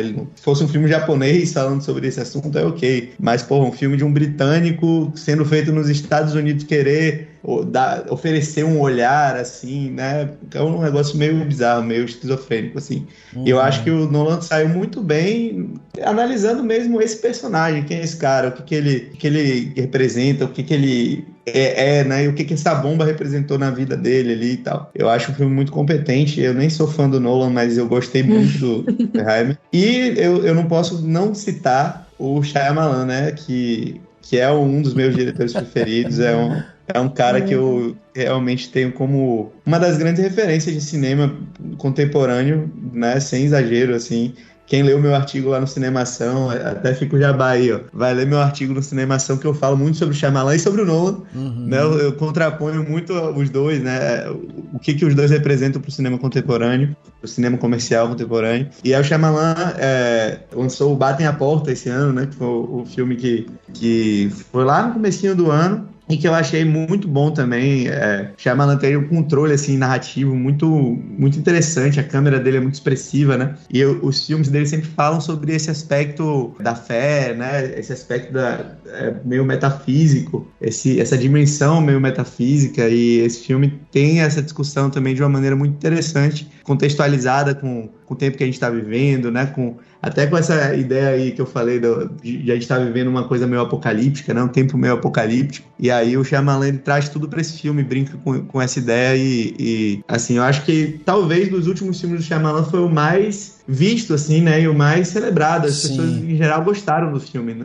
É uma coisa até estranha que as pessoas gostem do filme do Shyamalan, né? Tinha muito tempo que isso não acontecia, mas esse filme foi até meio unanimidade, assim, que é legal, né? Nem todo mundo amou, mas todo mundo achou eu gostei bom, também. Sim. Mas eu confesso que eu tinha esquecido dele, ainda bem que você lembrou. Eu ia falar isso, eu ia falar, acho que coisas que estreiam no começo do ano a gente vai perdendo, né? Porque vem depois tanta coisa. Mas ele tá aqui, realmente, só que ele tá bem mais pra baixo, porque eu dou 4 estrelas, assim, muito. Eu sou uma amante do cinema. E aí quando eu vou ver, mas o Oppenheimer também tá... aí quando eu vou ver, tá mais pra baixo, mas ele também tá super aqui, com certeza. Sim. O Creed 3 também, eu acho que vale a pena falar. Foi um filme que eu gostei pra caramba. Tem essa coisa blockbuster também, né? O filme do Michael B. Jordan. E traz uma coisa meio anime, né? Ali pra narrativa, né? Pra forma que ele decupa ali as cenas de luta, que eu achei muito interessante. Eu acho um filme massa. Acabaram de anunciar que vai ter o 4, né? Que ele vai dirigir também. O Márcio Salem, que é o dono do site que escreveu, né, do Cinema Crítica, até tweetou que agora que vem o Dragon Ball Z. Realmente os caras vão aparecer voando no próximo filme. Exato. Só tá faltando isso. Vai virar meio o Velozes e Furiosos do boxe, eu acho. O Creed. É um filme que eu achei muito massa. Eu achei bem massa também essas referências, assim, e depois que tipo, na hora eu não me toquei, depois quando eu vi entrevistas, né, do Michael B. Jordan falando que ele se inspirou muito em Naruto, e, né, enfim, animes em geral, eu falei, cara, e aí tinha até uns frames, assim, que eles pegam paralelo, né, com o Naruto, tipo, dos personagens de costas, assim, e depois as lutas, a luta é muito anime, né, eu achei bem bacana, e é isso, tipo, que bom que tem proposta diferente, né, tipo, tem mais é que ter mesmo, né, Tipo, não dá pra querer fazer uma luta que nem já foi feito tantas vezes brilhantemente das maneiras. Faz de outro jeito e eu achei bem legal também. Eu só queria fazer também mais uma menção que eu acho que é uma boa também, porque assisti recentemente e saí encantado também, que tá na Netflix, né? Super fácil de ser assistido, que é o documentário do Kleber, o Retrato dos Fantasmas, que eu acho um documentário super intimista, assim, né? Dele, uma visão muito, muito próxima dele, assim, e eu gostei demais, assim, dessa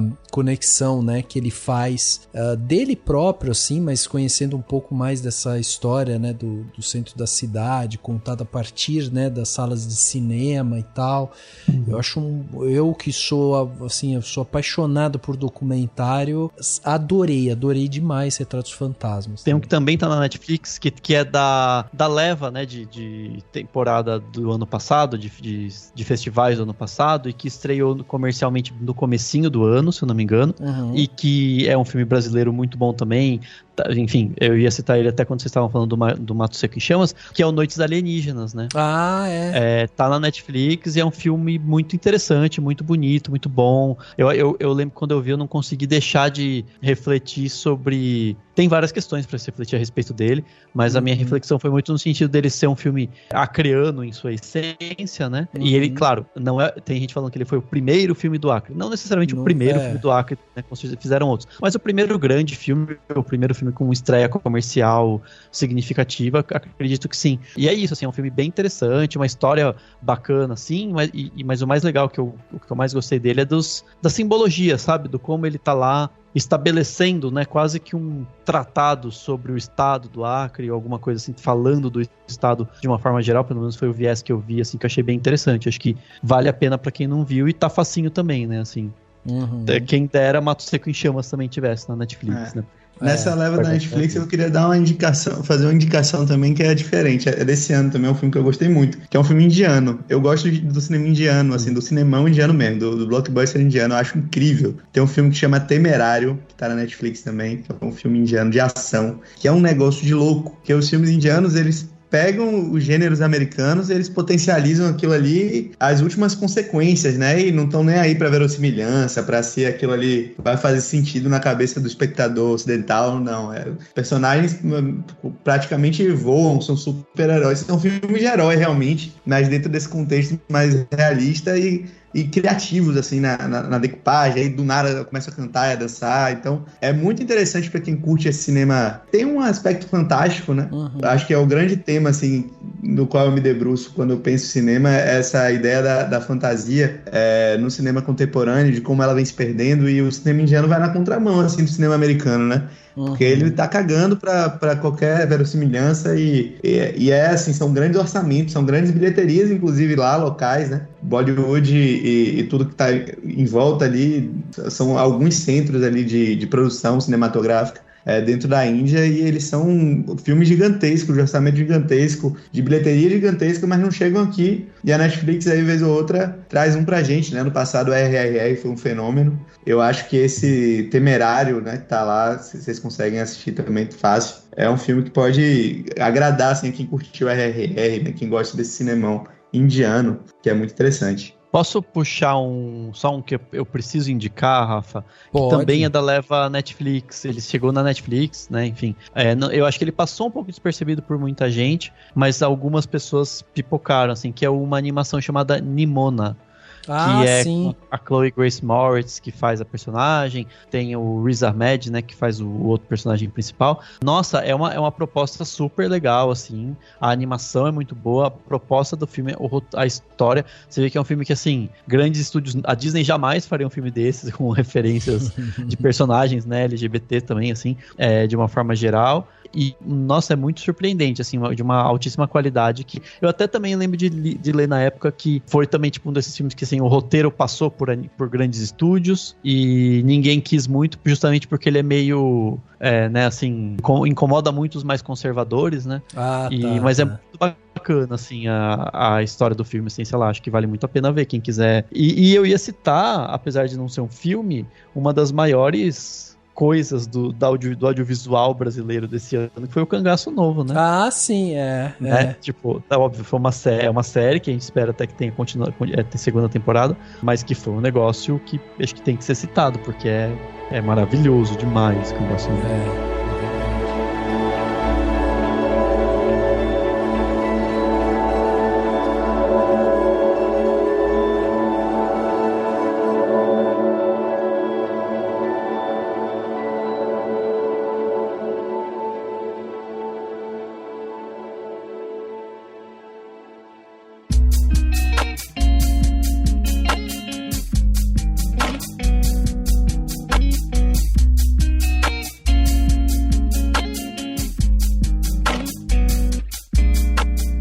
Detalhe da semana, aquele momento aqui onde a gente dá dicas para vocês ouvintes aí, né, de coisas que vocês podem fazer durante a semana, coisas que vocês podem assistir, ler, enfim, sempre dicas diferentes aí. Dan, vamos começar com você aqui, enquanto os nossos convidados vão se aquecendo e tal. O que você trouxe de bom pra gente, de plano detalhe? Vamos lá, vou indicar 2 coisas então.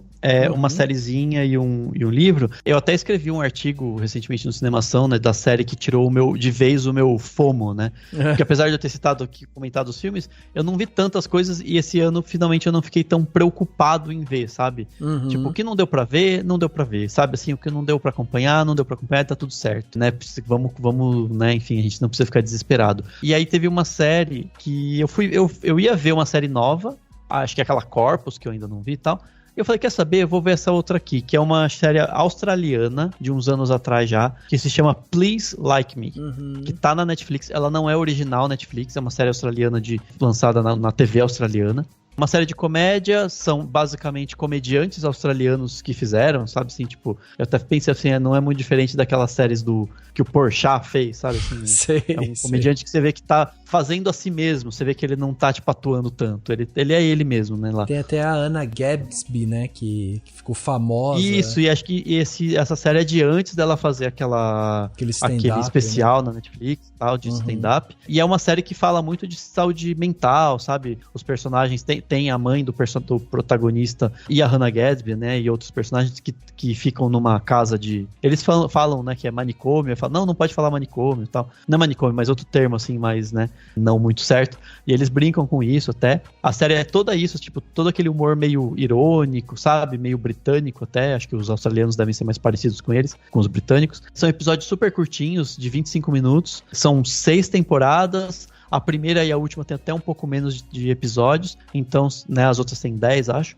Mas você vai rapidinho, dá pra ver. Eu vi aos pouquinhos também, sem pressa. E é super gostosinha de ver, super divertidinha. Tem umas horas que assim, eu me vi dando risada, assim, de gargalhar em cena super pesada, sabe? Tipo assim, sabe? A pessoa acabou de, enfim, tentar suicídio e você tá lá dando risada porque a conversa te leva a isso, o diálogo e tal. É bem interessante, assim. E por que ele tirou o FOMO? Não, é porque eu ia ver uma série mais nova, que eu tinha visto, eu falei, quer saber? Não vou ver. E me senti bem, sabe, de ver uma série que foi 2013 a 2016, eu acho, a série foi produzida nessa época, sabe? Entendi, então eu falei assim, do sentido de, tipo assim, eu me livrei disso de vez de falar, vou ver uma série de alguns anos atrás, australiana, que ninguém tá comentando muito e valeu a pena, sabe? E aí tô indicando pra quem quiser, quem achar interessante, assim. Ela é um pouco esquisita, às vezes tem umas cenas meio de vergonha alheia, sabe? Sei. Pouquinho assim, mas vale muito a pena, assim, eu gostei bastante. E vou indicar também um livro que eu li recentemente, eu ganhei de presente, que é um livro do Caetano Galindo. Pra quem não sabe, o Caetano Galindo é um dos maiores tradutores do Brasil, e ele fez um livro chamado Latim em Pó.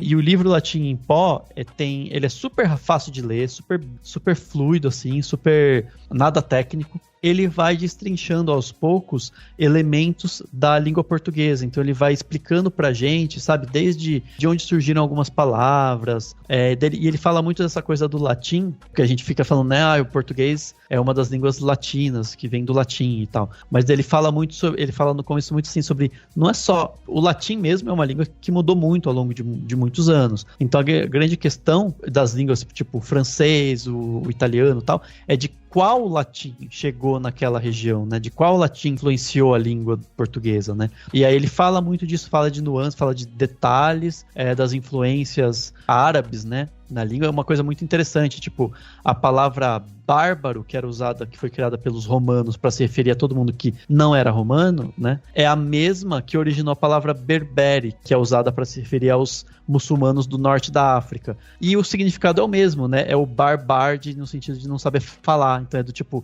é basicamente a pessoa de quem eu não entendo a língua que eles falam. Eu chamo de um termo que é babababá, né? Tipo, é uma coisa meio... E ele fala de umas coisas assim, mas ele vai de um jeito tão gostoso, sabe? Tão sutil e tão rápido, porque são capítulos curtos, o livro não é tão grande, assim. Pra quem gosta das questões da língua, gosta de entender mais da língua portuguesa, vale muito a pena. Então, leiam aí Latim em Pó. Acho que tem 1 ano de lançamento do livro, mais ou menos, um pouco mais. E eu gostei bastante. Assim. Muito bom, muito bom. Tá aí, então. Lembrando vocês que estão ouvindo a gente, que tudo que a gente tá falando aqui vai ter link no post, então pode ir lá e vai pegar tudo que a gente tá falando aqui, todos os links, só clicar, você vai ser direcionado. E é isso. Raíssa, e você, o que você trouxe de bom pra gente, de plano detalhe aqui nessa sua estreia no Cinemação? Vamos lá, eu vou indicar 2 filmes. Um deles é a partir do dia 23, começa a passar a versão em 4K de Durval Discos em 20 cidades do Brasil. Aí não vai ser todos os lugares que vão receber, mas acho que bastante lugar vai receber pela seção Vitrine Petrobras. Legal. É um filme da Ana Mulher que eu acho assim um dos melhores filmes que a gente tem assim no nosso cinema brasileiro. Já são, acho que fez 20 anos ano passado do lançamento dele. É um filme muito legal, que inclusive tem a Rita Lee, né, que recentemente nos deixou. Tem uma participação dela, é um filme muito legal, que eu acho que é muito legal quem nunca assistiu, assistir sem saber muitas coisas, porque ele é bem surpreendente, assim, quando ele dá uma virada, digamos.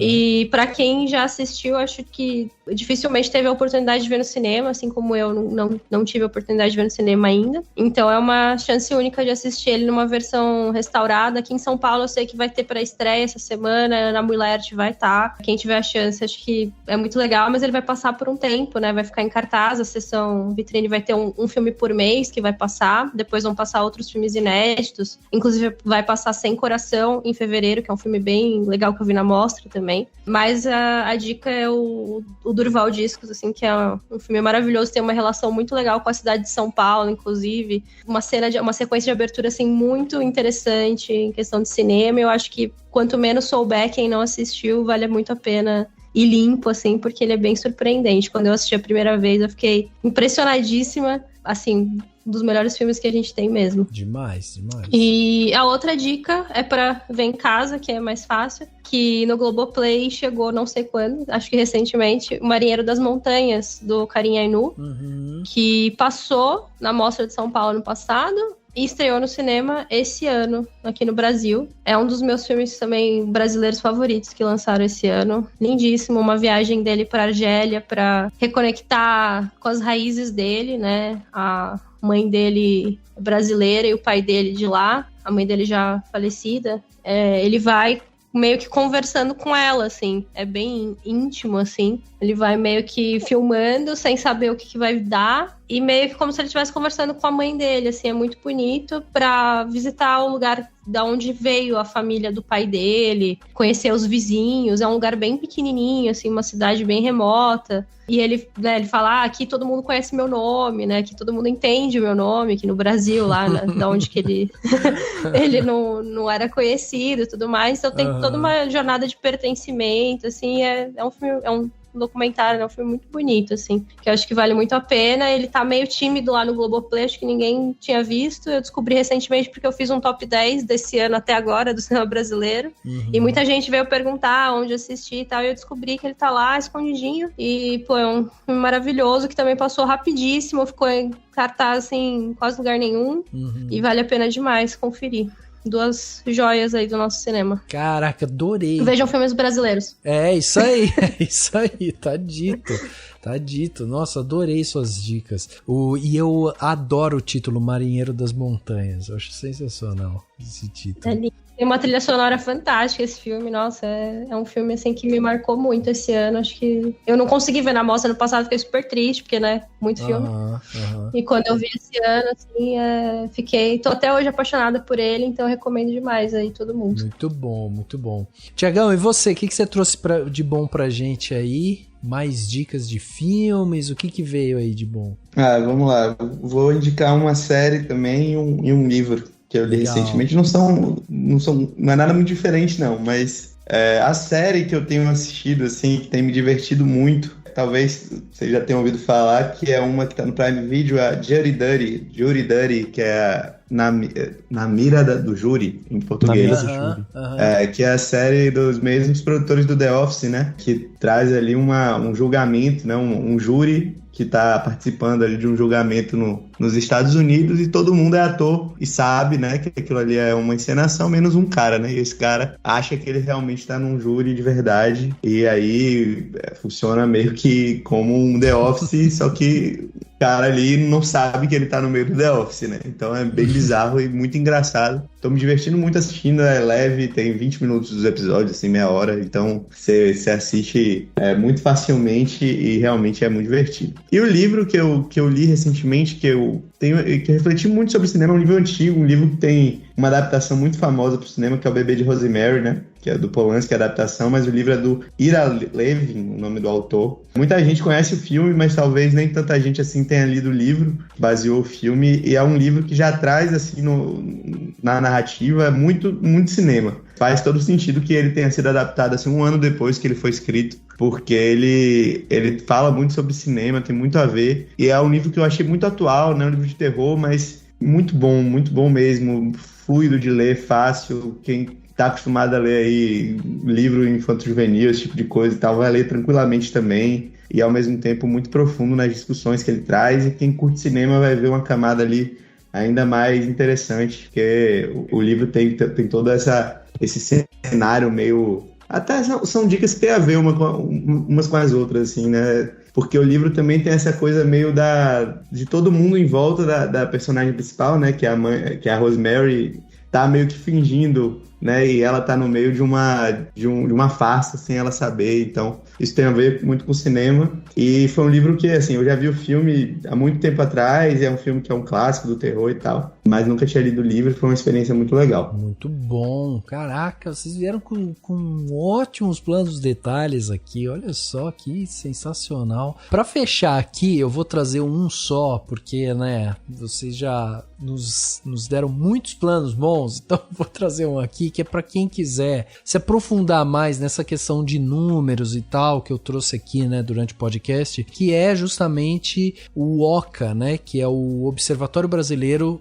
de Cinema e Audiovisual, que está dentro do portal ali da Ancine, e dentro do OCA você consegue ver várias coisas interessantes, assim. Primeiro que eles têm lá um painel interativo que você consegue puxar os dados, e aí você consegue ver todos os dados, né, de números de sala em funcionamento e tal, dentro do Brasil. Tem também, eles lançaram recentemente um painel interativo mostrando também alguns resultados do cinema brasileiro, então você consegue ver justamente número de sala que, assim, os filmes, né, que tem maior bilheteria, que tiveram maior bilheteria, ou que estão nas salas hoje em dia e tal. É um painel que é muito bem atualizado, e tem também uma parte lá de documentos, que eu acho que daí é para quem realmente quer entender mais do mercado cinematográfico brasileiro, que eles acabaram de lançar não faz muito tempo um informe do mercado cinematográfico de 2022, e nesse informe você consegue ver ali uma análise sobre esse mercado cinematográfico, e aí é uma coisa um pouquinho mais profunda, assim, eles vão se aprofundar em algumas coisas. É um site muito legal para quem quer buscar lá mais informações. Você consegue encontrar também informações sobre recursos públicos, editais, enfim, tem vários dados abertos, coisa também sobre televisão, né, se você quiser pegar lá informações sobre televisão aberta e paga, programação, enfim, várias coisas você consegue encontrar lá,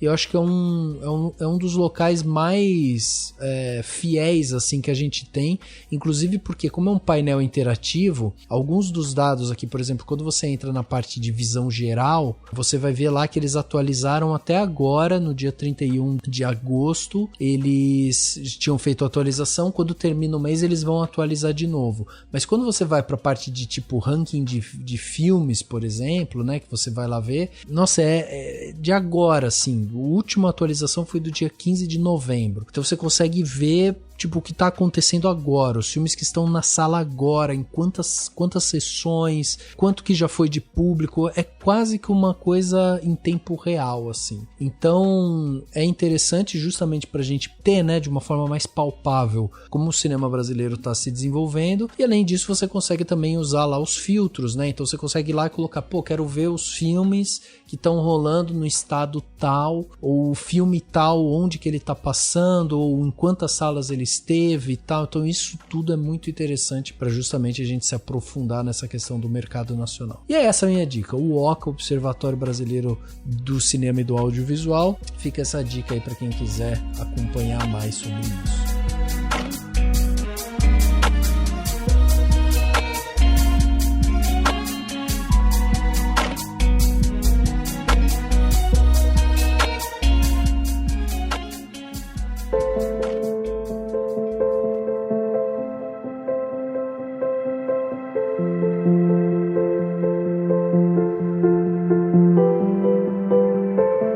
Gente, queria agradecer a presença de vocês, né, chegando no final desse podcast Cinemação 534, queria agradecer demais a presença de vocês aqui, terem doado tempo, vindo aqui conversar, né, botar aqui os nomes de filmes, quer dizer, eu saí desse podcast com uma lista maior do que eu entrei, porque tem muita coisa agora que eu vou ter que assistir. E aí eu só tenho que agradecer. Raíssa, muito obrigado pela sua vinda aqui, foi demais. Espero ter você aí, não sei se ainda esse ano, porque o ano já está acabando, mas ano que vem, Raíssa, vou trazer você aqui com mais frequência, viu? Compromisso. Eu vou adorar, por favor. Pode me chamar. A gente tá sempre na correria aqui, a gente vai se ajeitando. Mas eu adoro, demais. Pode me chamar quando quiser. E Raíssa, traz pra gente rede social, site, como que as pessoas fazem pra acompanhar o seu trabalho? Vamos lá.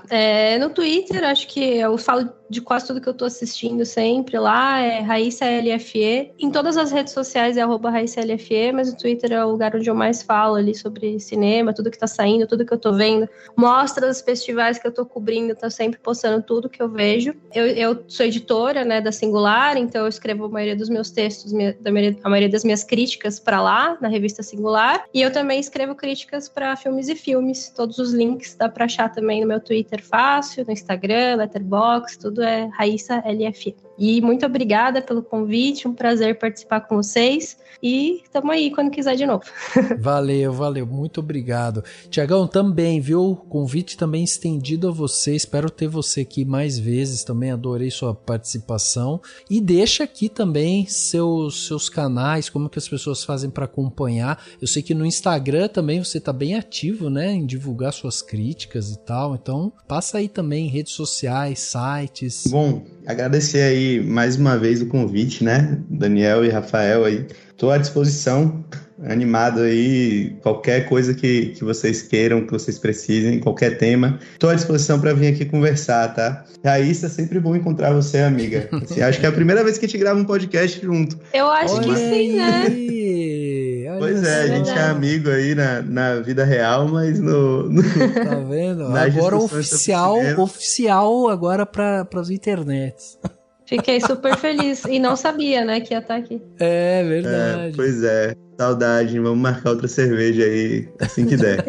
Então, quem quiser acompanhar um pouco mais do que eu tô escrevendo, atualmente, assim, eu tô muito mais ativo no Cinema com Crítica, né, no site para o qual eu escrevo. O Cinema com Crítica tem um Instagram, que é grande também e tal, mas tem o site, e lá no site é que eu tô bem ativo, tô escrevendo minhas críticas, inclusive de alguns filmes que a gente citou aqui, os meus textos estão lá. No Instagram eu tô através do thiagoberanger.cinema. O Rafael falou que eu tô ativo, realmente eu tô tentando voltar, assim, mas eu já fui muito ativo no Instagram de postar todo dia. Atualmente eu tô aí num gap, mas tô tentando voltar. Por lá, normalmente eu faço uma versão um pouco reduzida, né? Que cabe ali na legenda dos meus textos e puxo pra ler o texto completo no site. No Twitter e no Letterboxd, vocês me acham no Thiago Beranger, Thiago com TH, Beranger é BRANGER. E aí, acho que são os canais, assim, nos quais eu me comunico diariamente mesmo sobre cinema. Então, Letterboxd eu mantenho bem atualizado com tudo que eu assisto, sempre tento escrever alguma coisinha, né? Mesmo sobre os filmes que eu não escrevo um texto gigantesco completo no site, eu tento deixar um comentário lá no Letterboxd. E no Twitter eu tô sempre falando de cinema, mas também tô sempre falando de futebol. Então, se você não curtir, assim, ver conteúdo sobre o Vitória, especificamente, que é campeão brasileiro da Série B, acabou de ser, não recomendo que me siga no Twitter, porque eu falo muito sobre o Vitória. Eu só sigo também. Pra ver de futebol. Eu só sigo pra isso. Que eu sou um torcedor fanático, ele é um torcedor muito bom. Vitória. Muito bom. Quando a gente tem jogo do Vitória aqui em casa, a gente sempre pensa em você. Nosso coração fica com você. Aê, que demais. É isso. Demais, Thiago. Muito obrigado também pela sua participação aqui. E o Dani, né? O Dani também já é da casa. E Dani, passa também redes sociais e tal. Muitas pessoas não conhecem o Substack, onde você tem escrito lá os textos do Dani. Muito legal também. Inclusive, adorei seu último texto sobre Abraçando o Caos, Dani. Li ele. Sim. Abracei o caos. Abraçou o caos. Não, sensacional. Sempre bom participar aqui.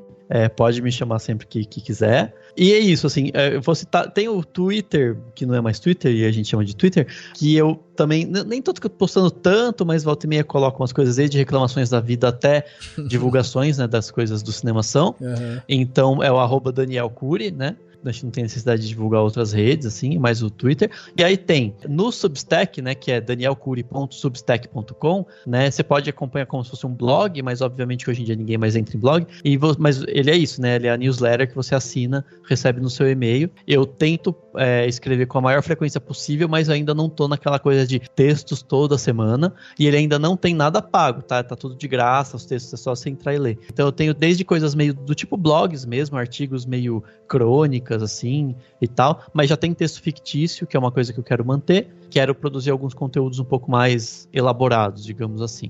Mas tem conteúdo elaborado no Cinemação mesmo, né? Recentemente tem o artigo que eu escrevi, tem até a crítica do Novos Jogos Vorazes, que eu escrevi aqui, né, no Cinemação, e que a gente nem comentou aqui, mas é um filme que saiu recentemente, que tá bem bacana, assim, gostei bastante dele. E é isso, enfim, podem acompanhar no Cinemação, no Substack e no Twitter, se quiser até ver minhas divulgações por lá também, tô por lá também. Legal, muito bom, gente, muito obrigado. Lembrando vocês, ouvintes, né, que se vocês gostaram desse episódio, vocês querem ajudar na discussão, mandando crítica, análise, perguntas aqui, de repente, né, para os nossos convidados, manda através das nossas redes sociais, sempre buscando por Cinemação, né, ou através também do nosso e-mail, contato@cinemação.com. Além disso, lembre-se de seguir a gente no Spotify, na Apple Podcast, curtir na Deezer, se inscrever no Google Podcast ou no Castbox para que você possa receber aí todos os nossos episódios assim que eles saírem. E fica também o convite para você se tornar um apoiador do Cinemação com o valor de um cafezinho. Você já ajuda demais a gente aqui e ainda leva para casa presentes exclusivos do Cinemação. O link para se tornar um apoiador estará no post desse podcast, é só você ir lá clicar e aí você já vai ver todos os planos que a gente trabalha lá. O podcast Cinemação 534 fica por aqui e a gente se vê no próximo.